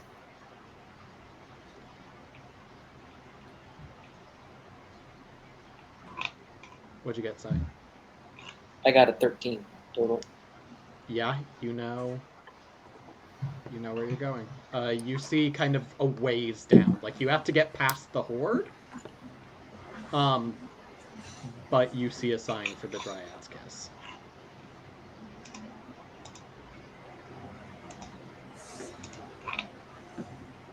All right, just gonna Eloise, point what that are you out to the other. Eloise Hermbler of the Citizen Doctor variety believes that it is her calling to be carried away by these things. I rolled an intelligence and I rolled snake eyes. Yep, okay, Oh, yeah, no, you are no. tripped and immediately just fall back onto them, and they start... So I'm going to purposefully, like, fall back into them and just be like, take me away. Oh, they grab you and start running away from the rest of you. They're gone. Ah, The 3 that fell asleep start to slowly inflate as they have been trampled by their compatriots. Inflate? Yeah. Like the cat from Hocus Pocus? Kind of. They were Fell flat. over my car. They got fully flattened by their friends, and then are now re-inflating to normal size. You introduced Looney Tunes characters into our game. Blame Daniel. Anyway. Eloise is being carried off towards the Dryad's Kiss. Towards the Dryad's Kiss? Yeah, they're running away from you, which means they're headed towards the inn. okay, I guess guess we'll just I'm follow following. them. Yeah. Aranway, are you hack and slashing? You've definitely dealt with, like, half the horde between the sleep and the slash. Only if they're still coming at me. Nope. If they Fair get close enough to me. They carry Eloise and then make a sharp turn into the tavern and just start carrying her in. I'm gonna let Eloise deal with that however she wants. As long as they're not coming at the rest of us.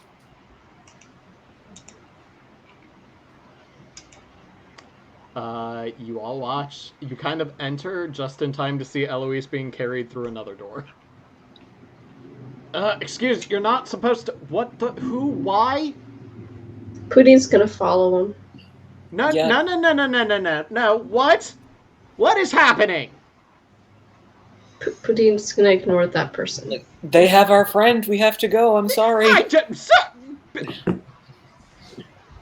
Eloise, you are carried down a set of stairs into a basement where they just throw you in a corner and are just staring at you.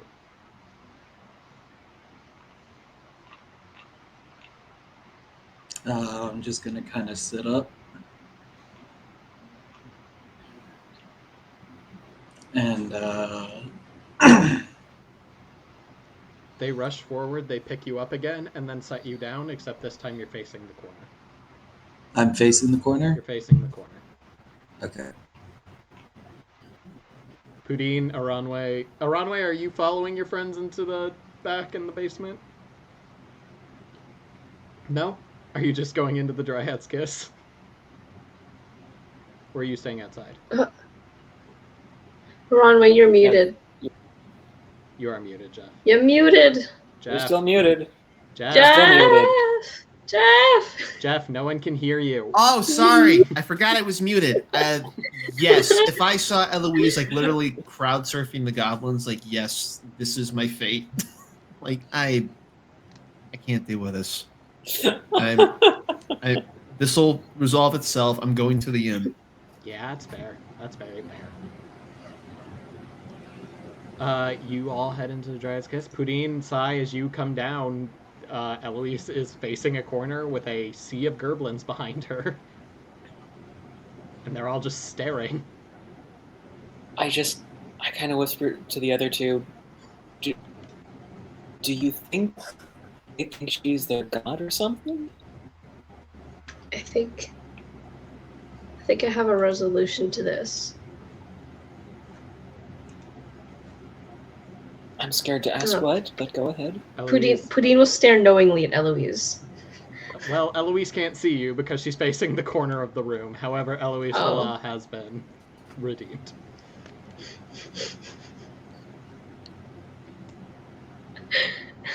I'm not contractually bound to do it every time someone redeems points. Wow, you just got cheated. How do you feel about that, Erica? I thought it would be a convenient out. I'm okay. What's everybody doing?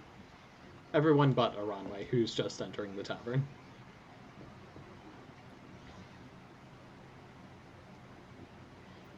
I'm still trying to figure out what the hell is going on with Eloise. Are the gerblins talking? Nope, they are just staring. That's even creepier.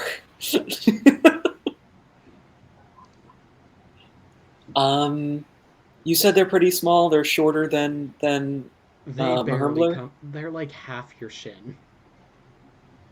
So, I could maneuver through them or step over them without issue. Maneuver through, no. You will definitely kick them just because of their formation. Oof. You would probably be able to step forward if there was room between them and Eloise to find a foot. Otherwise, you're stepping on them. Yeah, I don't want to step on them. Okay, so first I'm just going to call out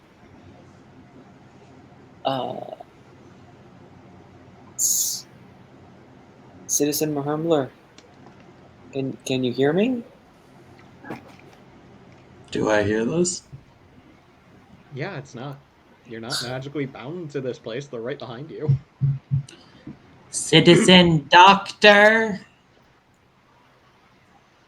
Citizen Dr. Mahumbler, can you hear me? Yes. You seem to be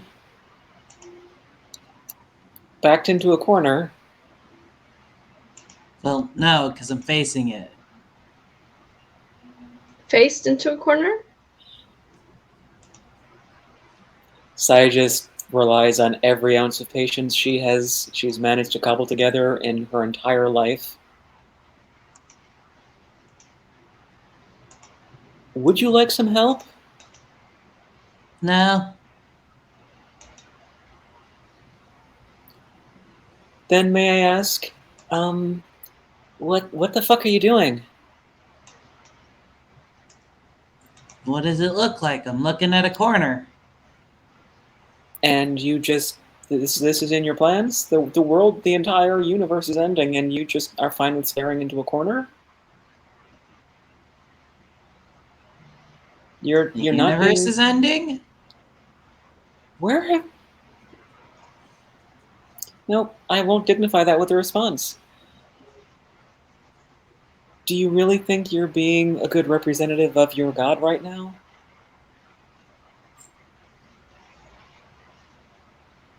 I mean, how do you know that this isn't a sign from my god that I need to stare at this corner?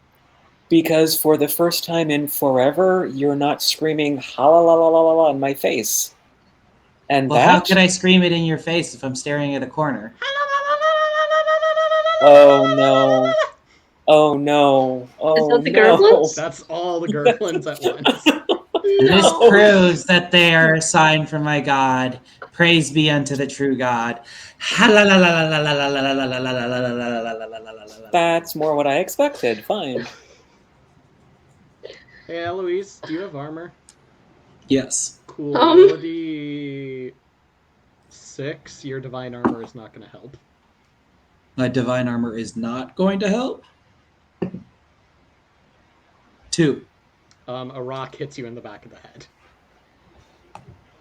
Sai and Pudin, you fully watch a Gerblin pick up a little rock and just chuck it. I see the one that did that. Yeah. I grab it by its face and pull it out of the crowd.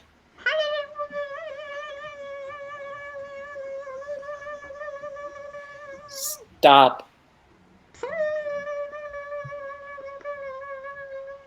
It doesn't... I have to because air, but it doesn't stop. Fine, I will remove it from the others, march it back up the stairs, push it out the door, shut it behind him, and come back down. Immediately slips under the doorframe like a rat and runs back down between your legs. Like a rat. Aranway, meanwhile, you're upstairs with a very flustered goblin bartender who is like, What is happening? I wouldn't know. How much for a towel in a room? What for you? For just you, a gold. Okay. For him? Never mind. I'm not supposed to point. The bird can stay in your room and does not need his own towel. We will stay with a gold. Yeah, don't worry with him. I'll hand the gold. Right? He takes it. Yes. This normal occurrence. Hands you a key. Thanks. Go up and dry off from whatever indiscernible fluid Eloise's friends dropped on me. Thankfully, it was just water, but... As far as I know. Yeah. Pudin, Sire, what are you doing?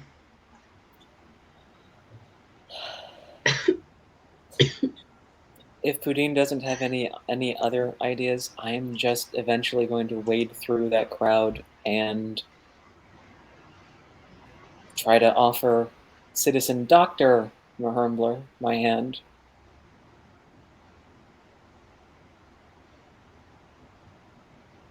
It's time to go. We have to save the world, remember?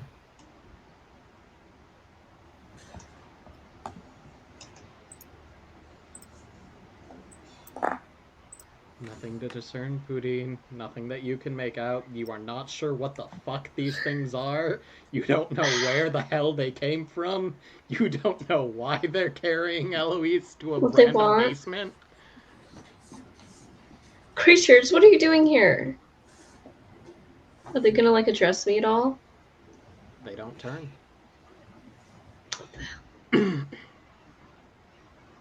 I have detect magic as like a cantrip. Can I do that as well? Roll to cast a spell. 6 It spell fit.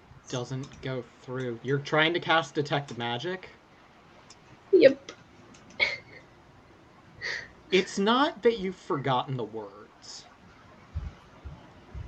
It's not that you don't have access to this spell. Like, you know you recited it perfectly. But it felt different. like magic itself, was refusing to come help. Was refusing to grant you this sight. Okay.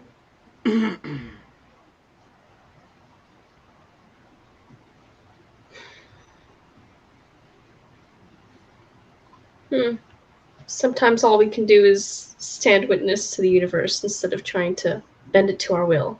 And she's just gonna sit there and watch whatever the Gerblins and all them do. Okay. You know, it would probably make more sense if I did this in real life.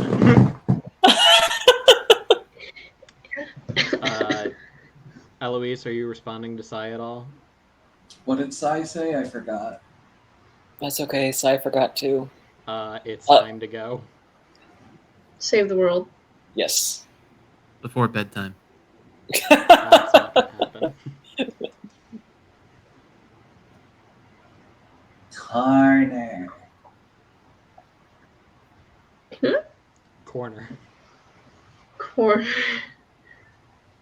You hear all the Gerblins repeat. Corner.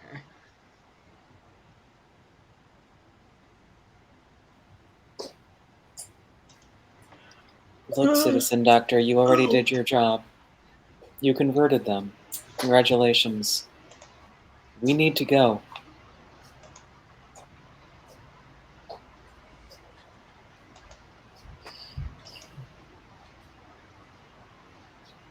Is this showing up on camera? I can't see. No, it's showing up. Yes. Okay. All of the Gerblins are following. Sai, you actually have to move a little bit. They are small, but God, do when they throw their entire body weight into something.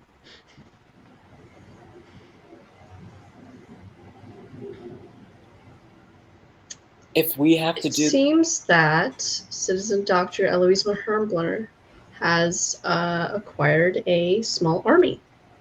Maybe this can be useful in acquiring the Moonstone.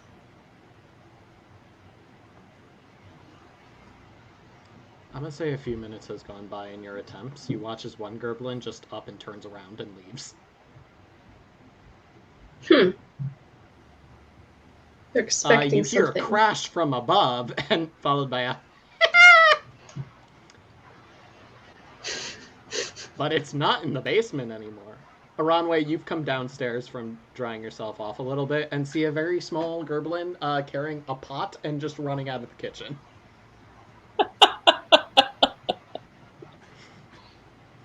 Hey, that is mine! What are you doing? What are you doing? Is there anything in the pot? No. Okay. I feel like I should keep hands off with this. You watch as it pulls itself under the door, and then somehow pulls the pot under the door. It checks out. And hear a shattering of glass as presumably a pot has been thrown through a different window.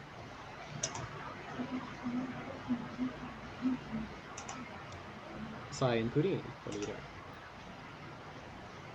If we have to save the world without Maybe you, they we want will. a sermon.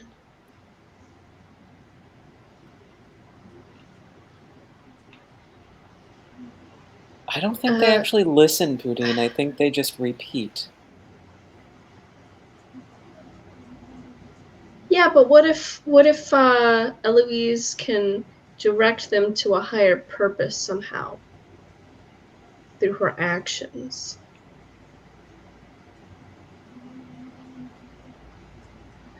Like, they must be here for a reason. They don't just appear, right? Have you ever seen these before? Because I sure haven't. No. Then what reason No, could they but- possibly have? Spouts lore! Spouts lore 14! See?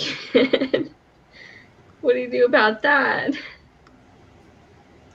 How would you know about these creatures?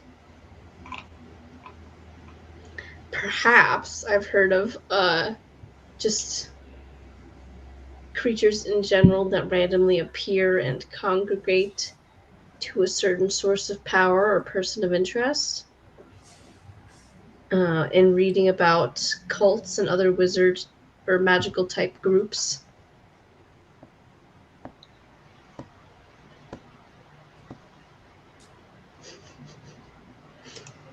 See, this is the problem with rolling without me telling you to, because I don't have information for you. Oh my gosh. Here's the Maybe. thing. With your discern realities especially, and trying to figure out all that, like, they showed up. You have not read anything specifically like these things. But I will say, when something like this happens, random creatures showing up and doing something, it's for a purpose, as you said. When that purpose is done, they'll go away. Until that purpose is done, they will do everything in their tiny little power to make sure it happens.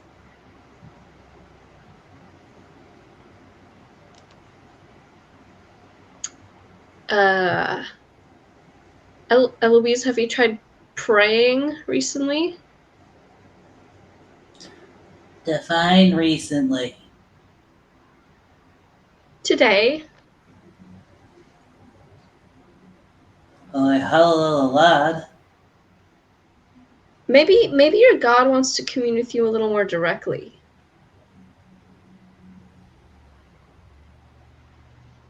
Eloise, roll a d6. By the way, everyone regained up to half their hit points from sleeping. Oh, I nice. should have mentioned that. That's on me. I wasn't sure how much. Yeah, you didn't sleep in an inn, so you didn't recover everything. But You said Up to roll a half the hit points d6? we lost. if you had more than half left, you're back to full. If you had less than half health, then you're not at full. Gotcha. 2. How much armor do you have without the divine armor? 2. Okay. You feel a rock hit the back of your head. This one doesn't really hurt, but... Sai, you don't see which one threw it just because of your position. Pudine, you fully watch another one pick up a rock and just hug it. Huh. Pretty rude gerblins.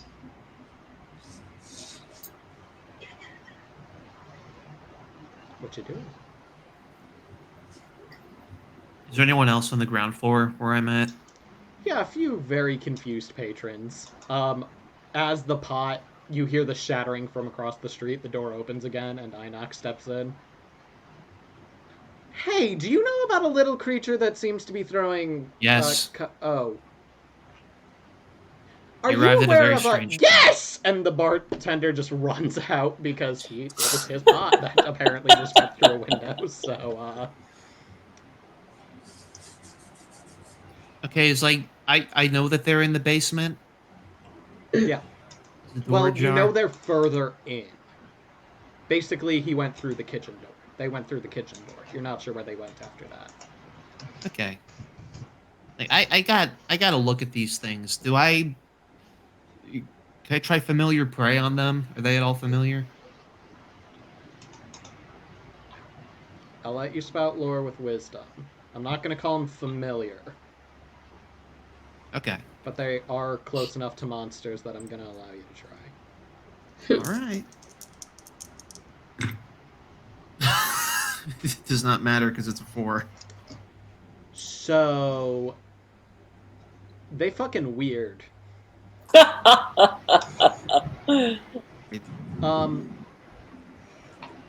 You know what Pudine knows. They come for a purpose. When the purpose is done, they leave.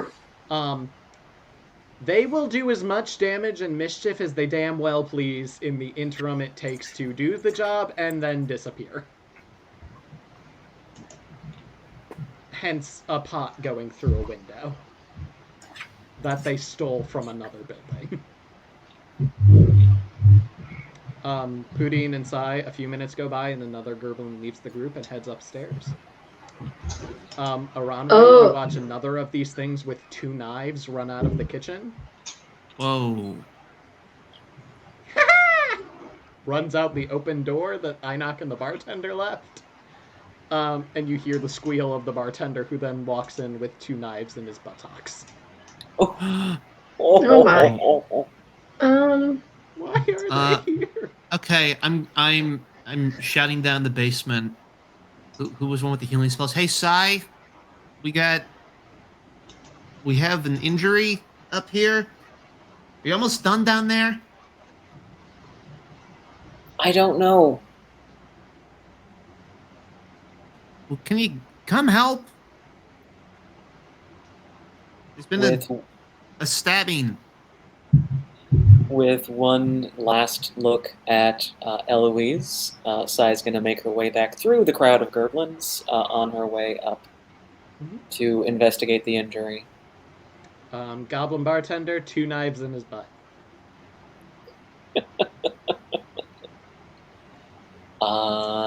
Yeah, I guess I will cure light wounds. Roll to cast a spell. Meanwhile, Houdin, what you doing? Cast in a spell. Because I don't know what else to do. 10. Which cast it? 9, actually, because you get a -1. How long does that stick around? Until you prepare your spells again. Oh, whoops. Okay, my bad. So, same deal. You can bring unwanted trouble to you or attention, get another -1, or you lose access to whatever you're about to cast. I'll just lose access. Okay. I'm gonna try to cast sleep on Eloise. Damn. Roll 1d4 for me. Okay. 3. Eloise, roll 2d6. Don't add anything. 10. 3 Gerblins fall asleep, but Eloise does not.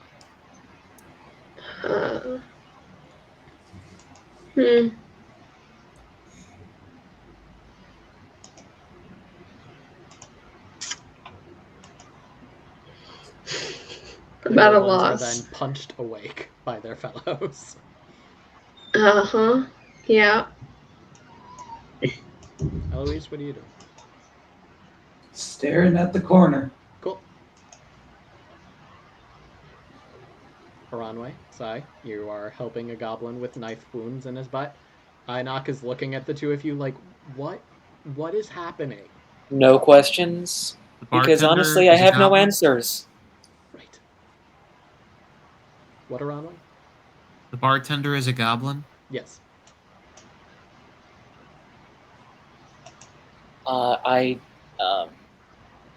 I got an 11 total. You cast it successfully, so you can go ahead and heal. I don't remember what I roll for that. It's whatever the spell says. Aranwe, are you doing anything specific? It doesn't matter what you heal, Sai. The wounds. Okay. Is the bartender the guy that I got the key from? Yep. Okay. I was gonna say I think you have a bit of an infestation. I know! They stabbed me in the butt! What am I supposed to do, though? One just took a pot underneath the door! Good But point. he's just gonna sit. Yeah. I'm gonna go up to my room and like stuff the linen under the door. Oh, sleeping.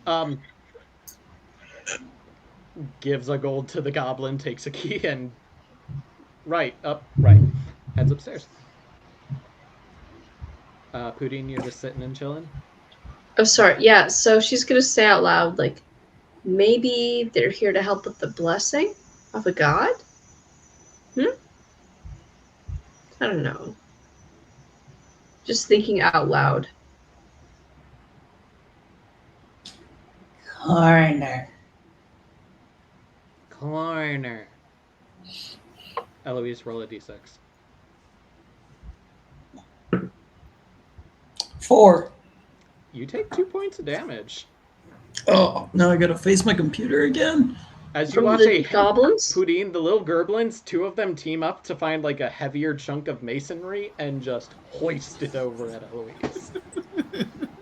Maybe it's a portal to another dimension and he can like just go through.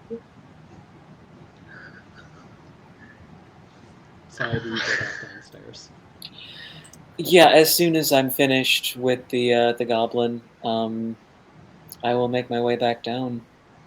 So is anyone trying anything new? Is anybody planning on changing their position, or... Did Pudine ever say anything about why the goblins were there? Pudine has no fucking clue why the Gerblins are there. Pudine's gonna try to go shuffle through the crowd and stand in the corner as well. Like, is there space? Not really. Alright. She's gonna find a pebble and chuck it at the corner. Hits the wall, bounces off. Kind of It's hits just a Eloise wall. in the forehead. Not enough to hurt, but...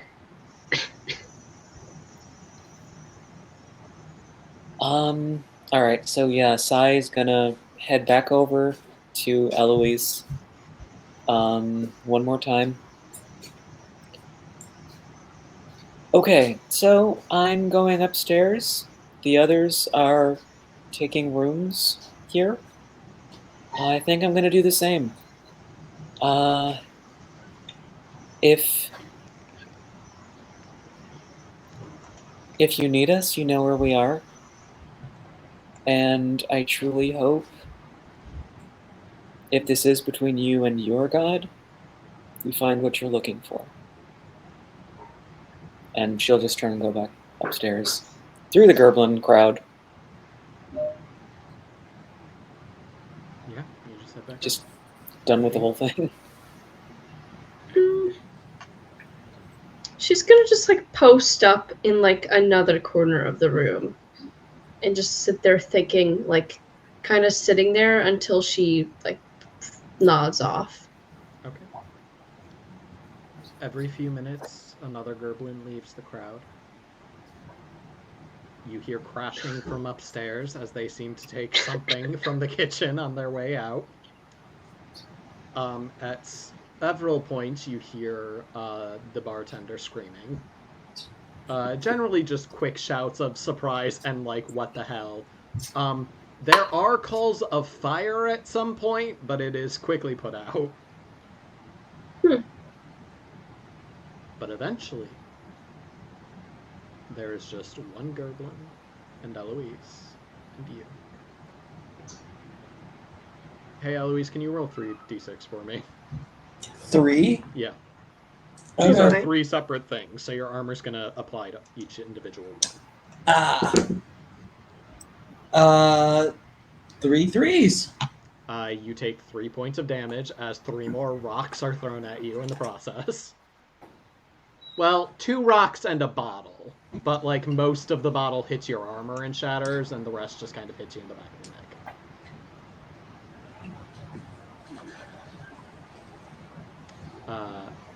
Pudine, you watch as the final Gerblin kind of takes the cork that was in the bottle that smashed, walks up to Eloise, kind of tugs on her sleeve, like putting full weight into it, like trying to turn her around, but it's one Gerblin now as opposed to like 22.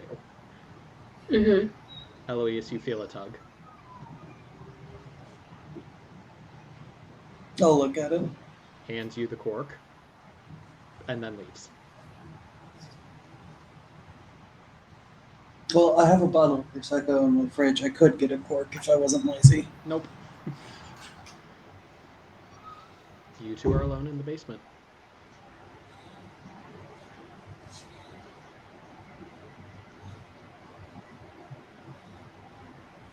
What do you do?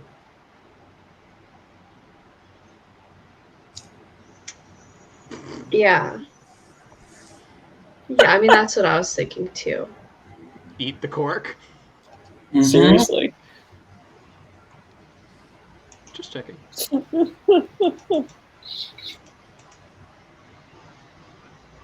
Did it say anything? Was it marked? Well. Nope, it's a cork. Eloise, it's a defy danger constitution. This is not a healthy thing to eat. Defy danger constitution. You don't say.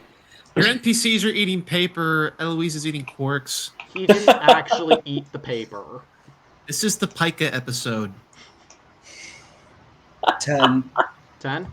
Okay, you swallow it. It's not a pleasant experience, but you get it down. And the two of you are free to return upstairs if you want.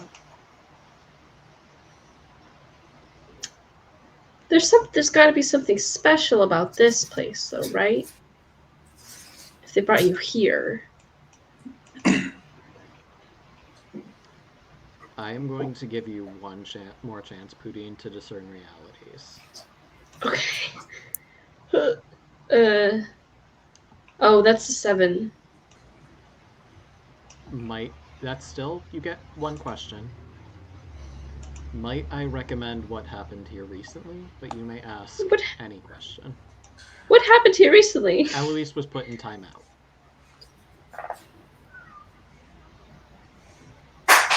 Oh. That's what it looked like. Huh. Yeah. Okay. And then she's gonna just go upstairs and like go get a room key and stuff. Yeah. Anyone who's she's not gonna like room explain anything. I guess Gerblins are just harsh art critics.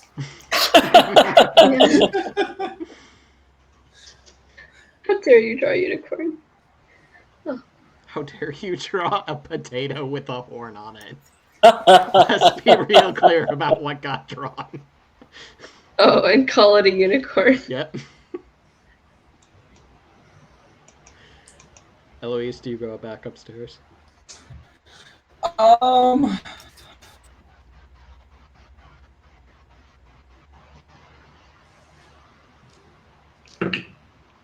No. Eloise thinks that this is some kind of test from God or some kind of sign from God, something to do with God. Uh-huh. And so she's going to sit and stare at that corner for as long as, well, I can't say humanly possible, so as long as tenderly possible. All right, you fall asleep in the basement. Poudine, you come upstairs, and it looks like a war was waged in the dining room. Tables are smashed, fallen over. The goblin bartender is hiding beneath his bar, like cowering as you come up. Is it over? Was that all of them? Yeah, that's it. Can I get a room? Yeah, sure. Just 1 gold. Puts the key up, takes the gold coin, and goes back to cowering.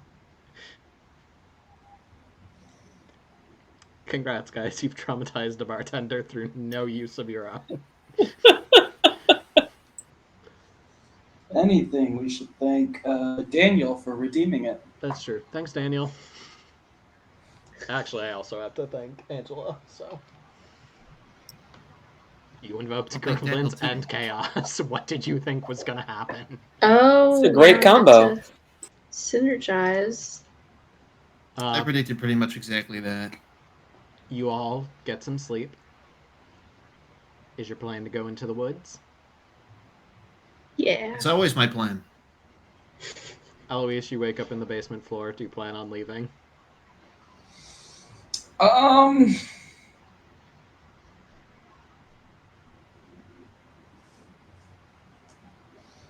Hey Siri, flip a coin. Yes, I do. Wonderful. You go upstairs to a war zone of a dining room, a goblin who fell asleep under the bar. Oh! Hell, you! No, you were the thing. Leave.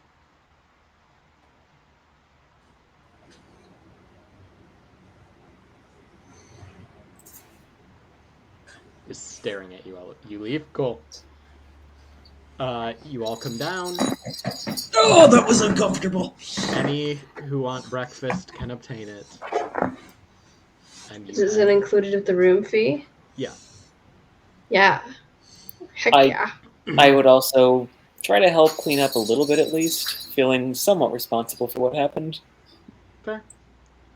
He appreciates it. He doesn't say anything. He remains behind the bar with something between anybody else and him. Usually a few somethings. But eventually you head out and head towards the forest gate. This one also protected by several individuals, the leader of which seems to be this large half-orc. Braided black hair going down her back to about mid-back, sallow, greenish, yellowish skin, kind of the color of phlegm, and the pointed ears of a half-elf.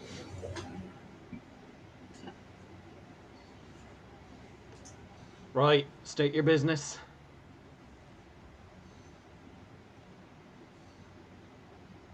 I just hold up the mark on my wrist. Run a mission by. What's the hotshot Noel's name say?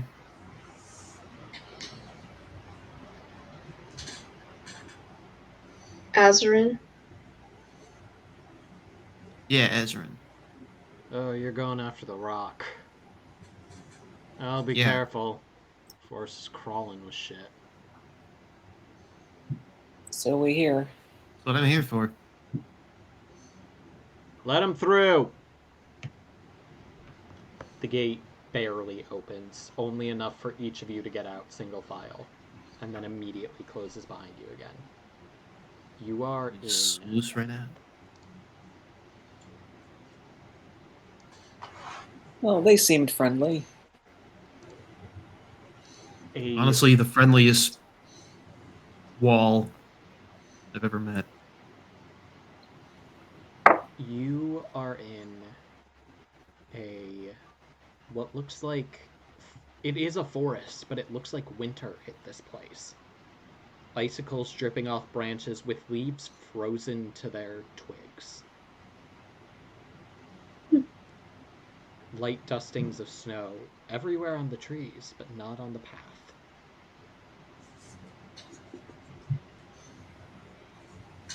What do you do?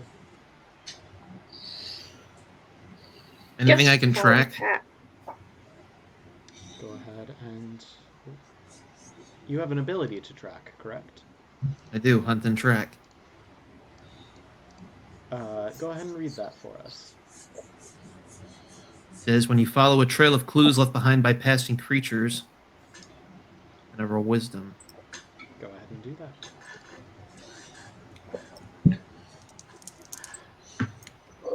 Come on, go in the track. Oh, for crying out loud. I rolled very badly. 4. Ooh. So, first, go ahead and mark experience for failure. Ooh. Second,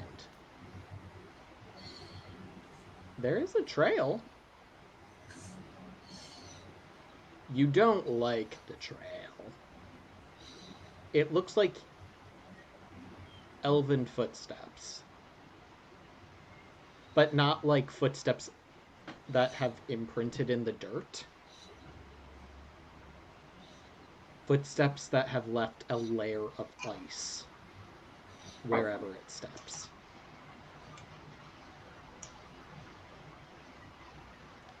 Ice that hasn't melted, and it's very warm in this frozen forest that does not seem to be thawing.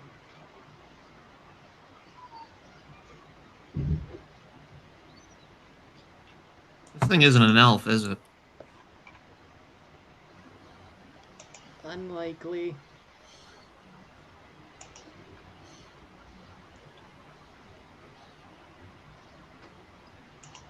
If it's our only lead. Follow the steps to see where they go. Do you all follow around that? Yeah. Stay together. Einok is effectively attached to your back, Sai. He also does not like the look of where he just stepped into. But he's also intrigued. As you're passing, he's touching the leaves, touching the icicles. Is anyone else sweating a little bit? Yeah. It Do is I have pretty heat warm. resistance yet? Are you holding on to it? Yeah. Oh, and whenever I can, it's just like a death grip in my pocket. I'm going to put it to you this way, Poudine, after figuring it out for the night. You literally just need to be in contact with it to get the resistance. It's not going to impart it to you permanently. It's just Oh. when you're in contact, like physical flesh to rock contact, you're resistant.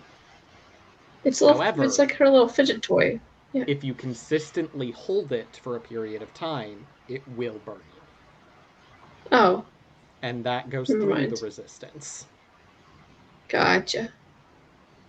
Okay. Never mind. Just letting you know how it works. You've spent some time with it over the evening. You understand it now. Cool. All right. The ice isn't melting. It's just here. But then how did the icicles form in the first place? Because you need running water for icicles to drip, drip, drip, drip, drip, and then freeze. And leaves are supposed to fall down in the cold. That would imply that the trees are still alive. How are the trees still alive but completely frozen? A very good question. None of that's necessarily Magic. true. No? Yeah, Feywild's kind of weird. Did we pass into the Feywild again? I don't know, did we? Doesn't feel Yeah, like did we? Huh. I mean, first of all, Eloise, Sai, Poudine, you don't remember passing into the Feywild the first time. But Aranway, it doesn't feel like you've passed into the Feywild. This still feels like the material plane, but something feels wrong here.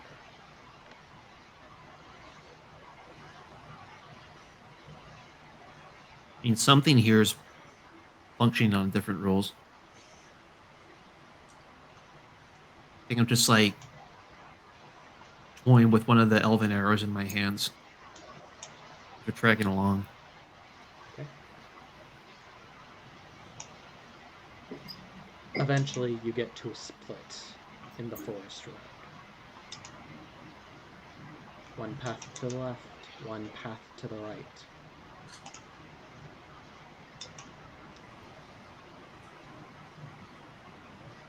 What do you do as you approach this fork?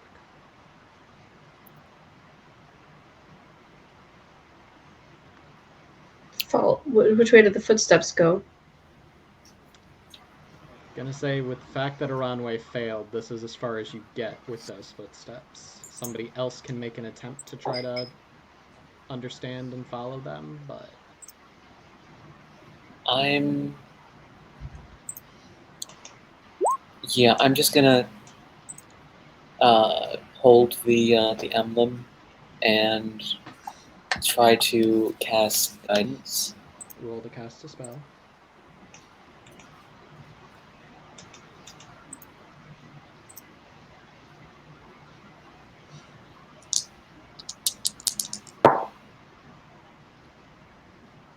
Uh, 12 total. Yeah, Water, 12. once again, flows from your breastplate forward, pointing between the two paths into the deep wood itself, and then freezes solid. You're kind of yanked forward by the fact that there is now a giant icicle attached to the front of your breastplate. I don't think that's a good sign. You kind of break it off after a second. I know, Poudine, I agree. It doesn't seem very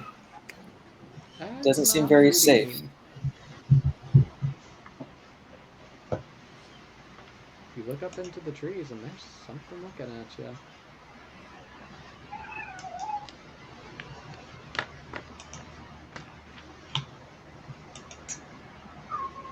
This black cat. Part of its tail seemingly gone for some reason. You're not sure what took it.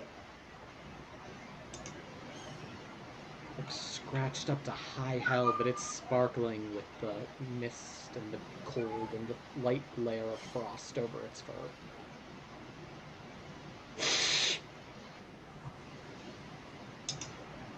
Hey, friend. How you doing?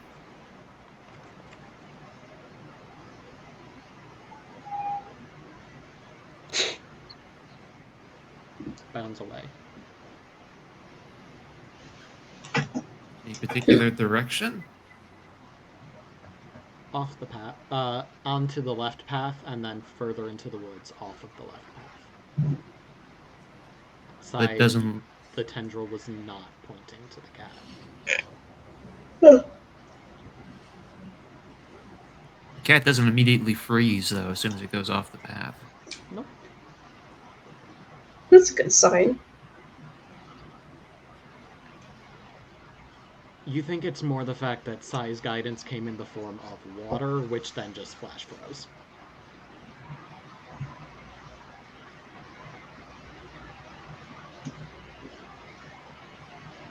Are you following guidance? Pudine, you do get to ask me one question. I'm sorry.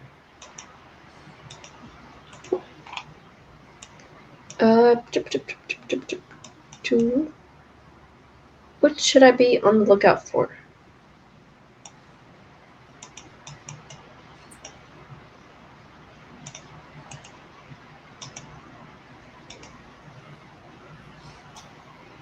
You were just in a volcano.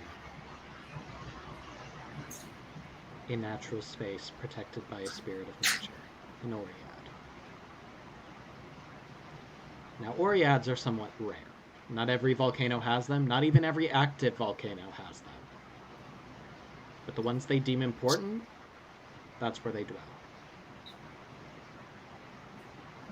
Not every river has a naiad, but those that do tend to sparkle and drown anybody who tries to cause shit.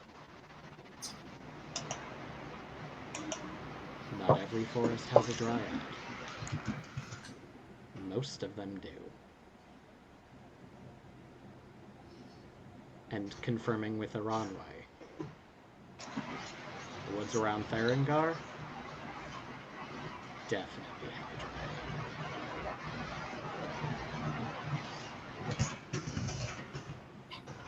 And if she's causing this, she's not happy about something. And might not take too kindly to you. She'll be on the lookout for the forest trying to kill you. Cool. Can I spout some lore about dryads? Sure. Because I knew enough about Oreads, so maybe I'll have some knowledge on dryads as well. It's kind of the same thing you had on the Oread. It's they can't go far from their protected space. So she's here somewhere. She can't have left the forest. Maybe could have gone into Therengar. Maybe. Dryads aren't supposed to do this. They're not supposed to be this frost-covered. Yeah, would you say this is a place of power that we're in, or no?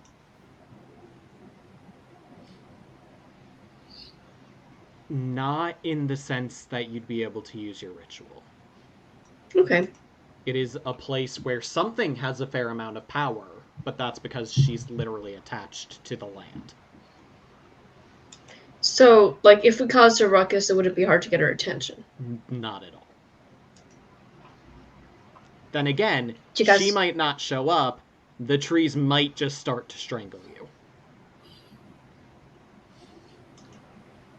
Do y'all want to get her attention, or maybe approach more quietly? How you make an offering to a forest spirit, but maybe we could have a little welcome party? Whatever we do, we should approach this with as much reverence as possible. I would agree. Okay, Ranger, how do you normally approach nature spirits? Usually they reveal themselves to me. Oh, right, yeah, like Well, I guess you don't want to get rid of that flower in your hair, huh? It would make a nice gift. Don't know if I ever lured any out with gifts. Yeah, but it's More from of a- another tree spirit, you know? It's kind of a thing like, oh, you're cool with tree spirits. It's a symbol of goodwill. Yes. It might help. If we come across the dryad. I don't know, is there a way that would I have any knowledge of how to lure out a dryad? You can also go ahead and spout lore, and you can use wisdom for it, because basically, if it's humanoid, I'm counting it as close enough to a monster that you can spout lore about it with wisdom. Okay. Because, let's face it, humanoids are monsters in their own right. Some type of familiar prey. Yeah. I don't think Iran would consider this a monster. True, but Maybe.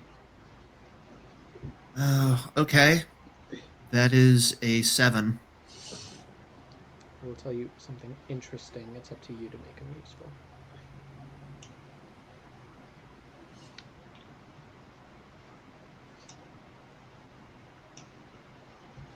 I'm just going to tell you something interesting. You can figure out if you can use this to lure it, or if you can figure it out however you want to deal with things.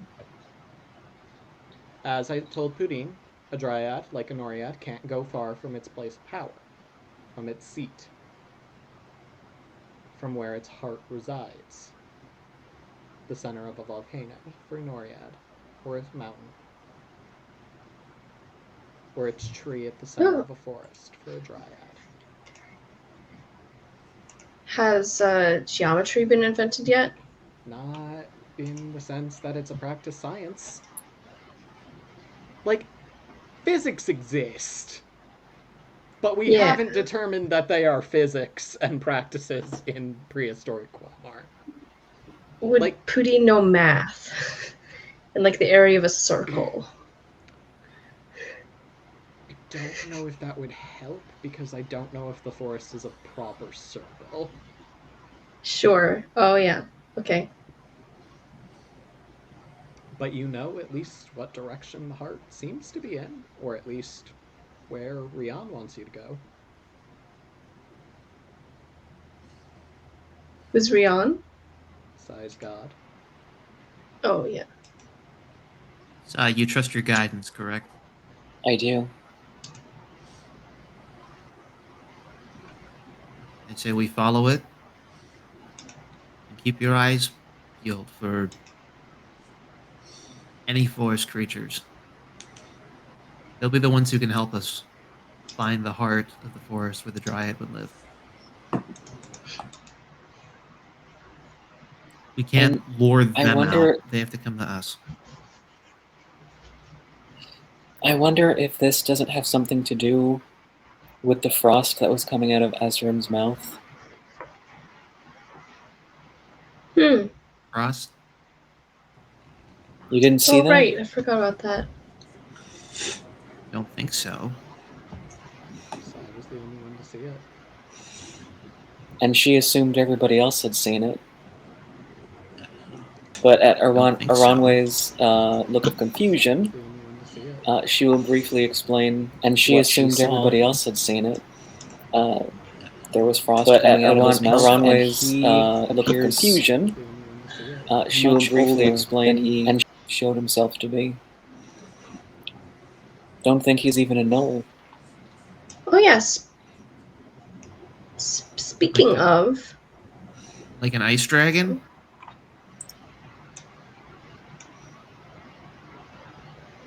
You can shapeshift. Possibly. It's just, isn't it strange that this forest is full of so much ice and yet it's so warm here?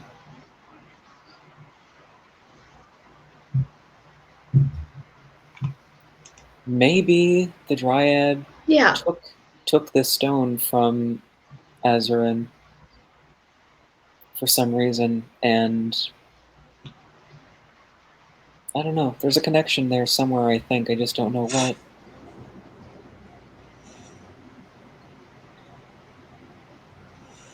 You think maybe the Dryad went into town and took it?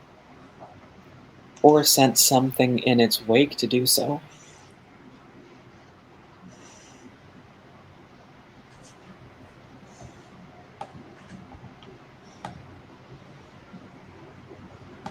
While they're like puzzling over that, Putin's gonna try to cast Dispel Magic on their on their tattoos. Show me the description for Dispel Magic, too. Please. Choose a spell or magic effect in your presence. This spell rips it apart, or it ends it or reduces it. You go ahead and cast. I got a 0 out of 4. Roll to cast a spell. Or Yeah, I got what I got a 9, so it's -1 forward. Okay.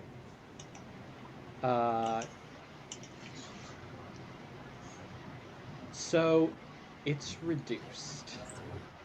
To bring it. Don't feel as much of the tug on you along way inside. This is powerful magic that you're trying to dispel. It's not gone. Basically, instead of pinpoint accuracy where you are on Quelmar, he can get an area. And he'll figure out the rest. So long as Putin stays close to you. What if Putin does it again? Won't change anything. Okay. So going over that. Just spam Dispel Magic and get it to work. No. Rat. Okay. Very sorry. Shucks. Okay. Would I have heard of any creatures with frost breath that are really old?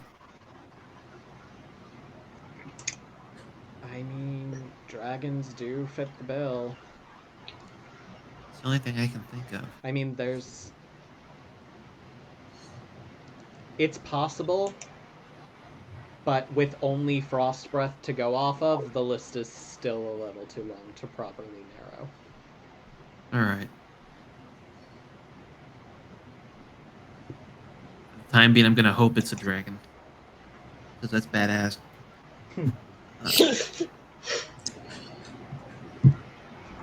Okay. Are you going further in the woods? What are you doing? Yeah, I say we look for Let's go. the rock first and go from there. Try not to touch or destroy anything on the way. The four of you are knock in tow. Set foot into the brambles. Takes a little while. You sense the sun pass its zenith and head down. And the temperature does begin to drop a little bit, but not enough to justify all this ice. Until you all come to a clearing in the center.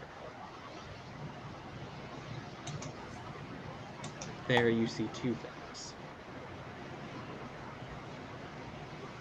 The first thing that catches your eye is a brilliant shock of light, muted by a cage of branches hanging from the tree in the center of this clearing.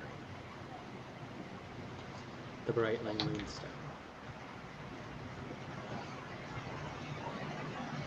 Below, glittering off the reflection of the light. Reflection and refraction, I should say. A woman. Skin so pale that it's basically blue at this point. Light blue shards of ice hair. With red leaves frozen at different places within. The bark that covered her skin in the form of clothing has blackened and died on her flesh.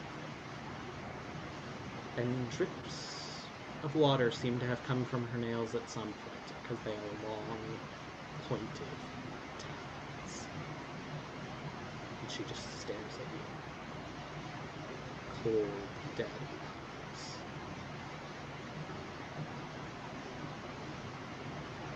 And the projector flickers as the film roll ends. Celeste starts cursing. So does a runway. So does Jeff and a runway. And without a second of hesitation. Like, doesn't even take the time to turn off the projector and get the film. Celeste begins tearing through the library, trying to find the next one. All accompanied by the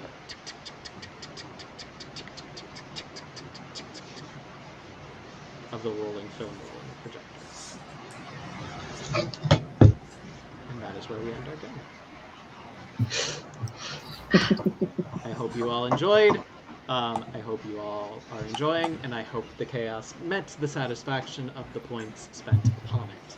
And the Gerblins. I appreciated the Gerblins, even if nobody else appreciates Gerblins. They held up our approach to the Dryad. Now we gotta wait till next episode when I'm not here. Yep. Oh no. Good luck, everyone. Yeah, instead we'll have Indomitus. It'll go great. Yeah, you got Brendan can tap there. It'll go great, guys. I see only good things. Imagine not being here for an episode. Like, who would do that? Who would do such a thing? How dare? Anyway, anybody got any plugs? Nah. There's the Jamathon coming up? Yes. Oh yeah. September 26th, 26th. Jamathon Part 2. You can write your stuff, and that's fine, free. If you plan on playing in that, it's a donate what you can for a player seat, which will all go towards QuellMarcon 2023. So Jamathon Part 2, Apple Butter Edition. Apple Butter Edition, yes. So, look out for more information on that. And yeah. Strahd on Sunday. Strahd Sunday. Tuesday should be Once Upon a Town. Does Wednesday have first class this coming week? Nope. That's the 21st. Is the next one. So don't look out for first class next week because it don't exist. It's too long the wait. That's right. Also, I know.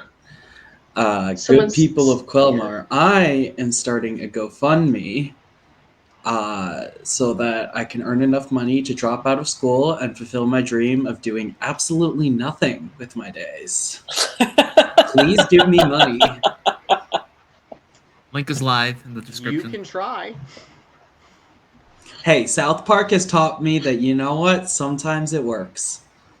Shoot your shot. I mean, I can't argue with any of that.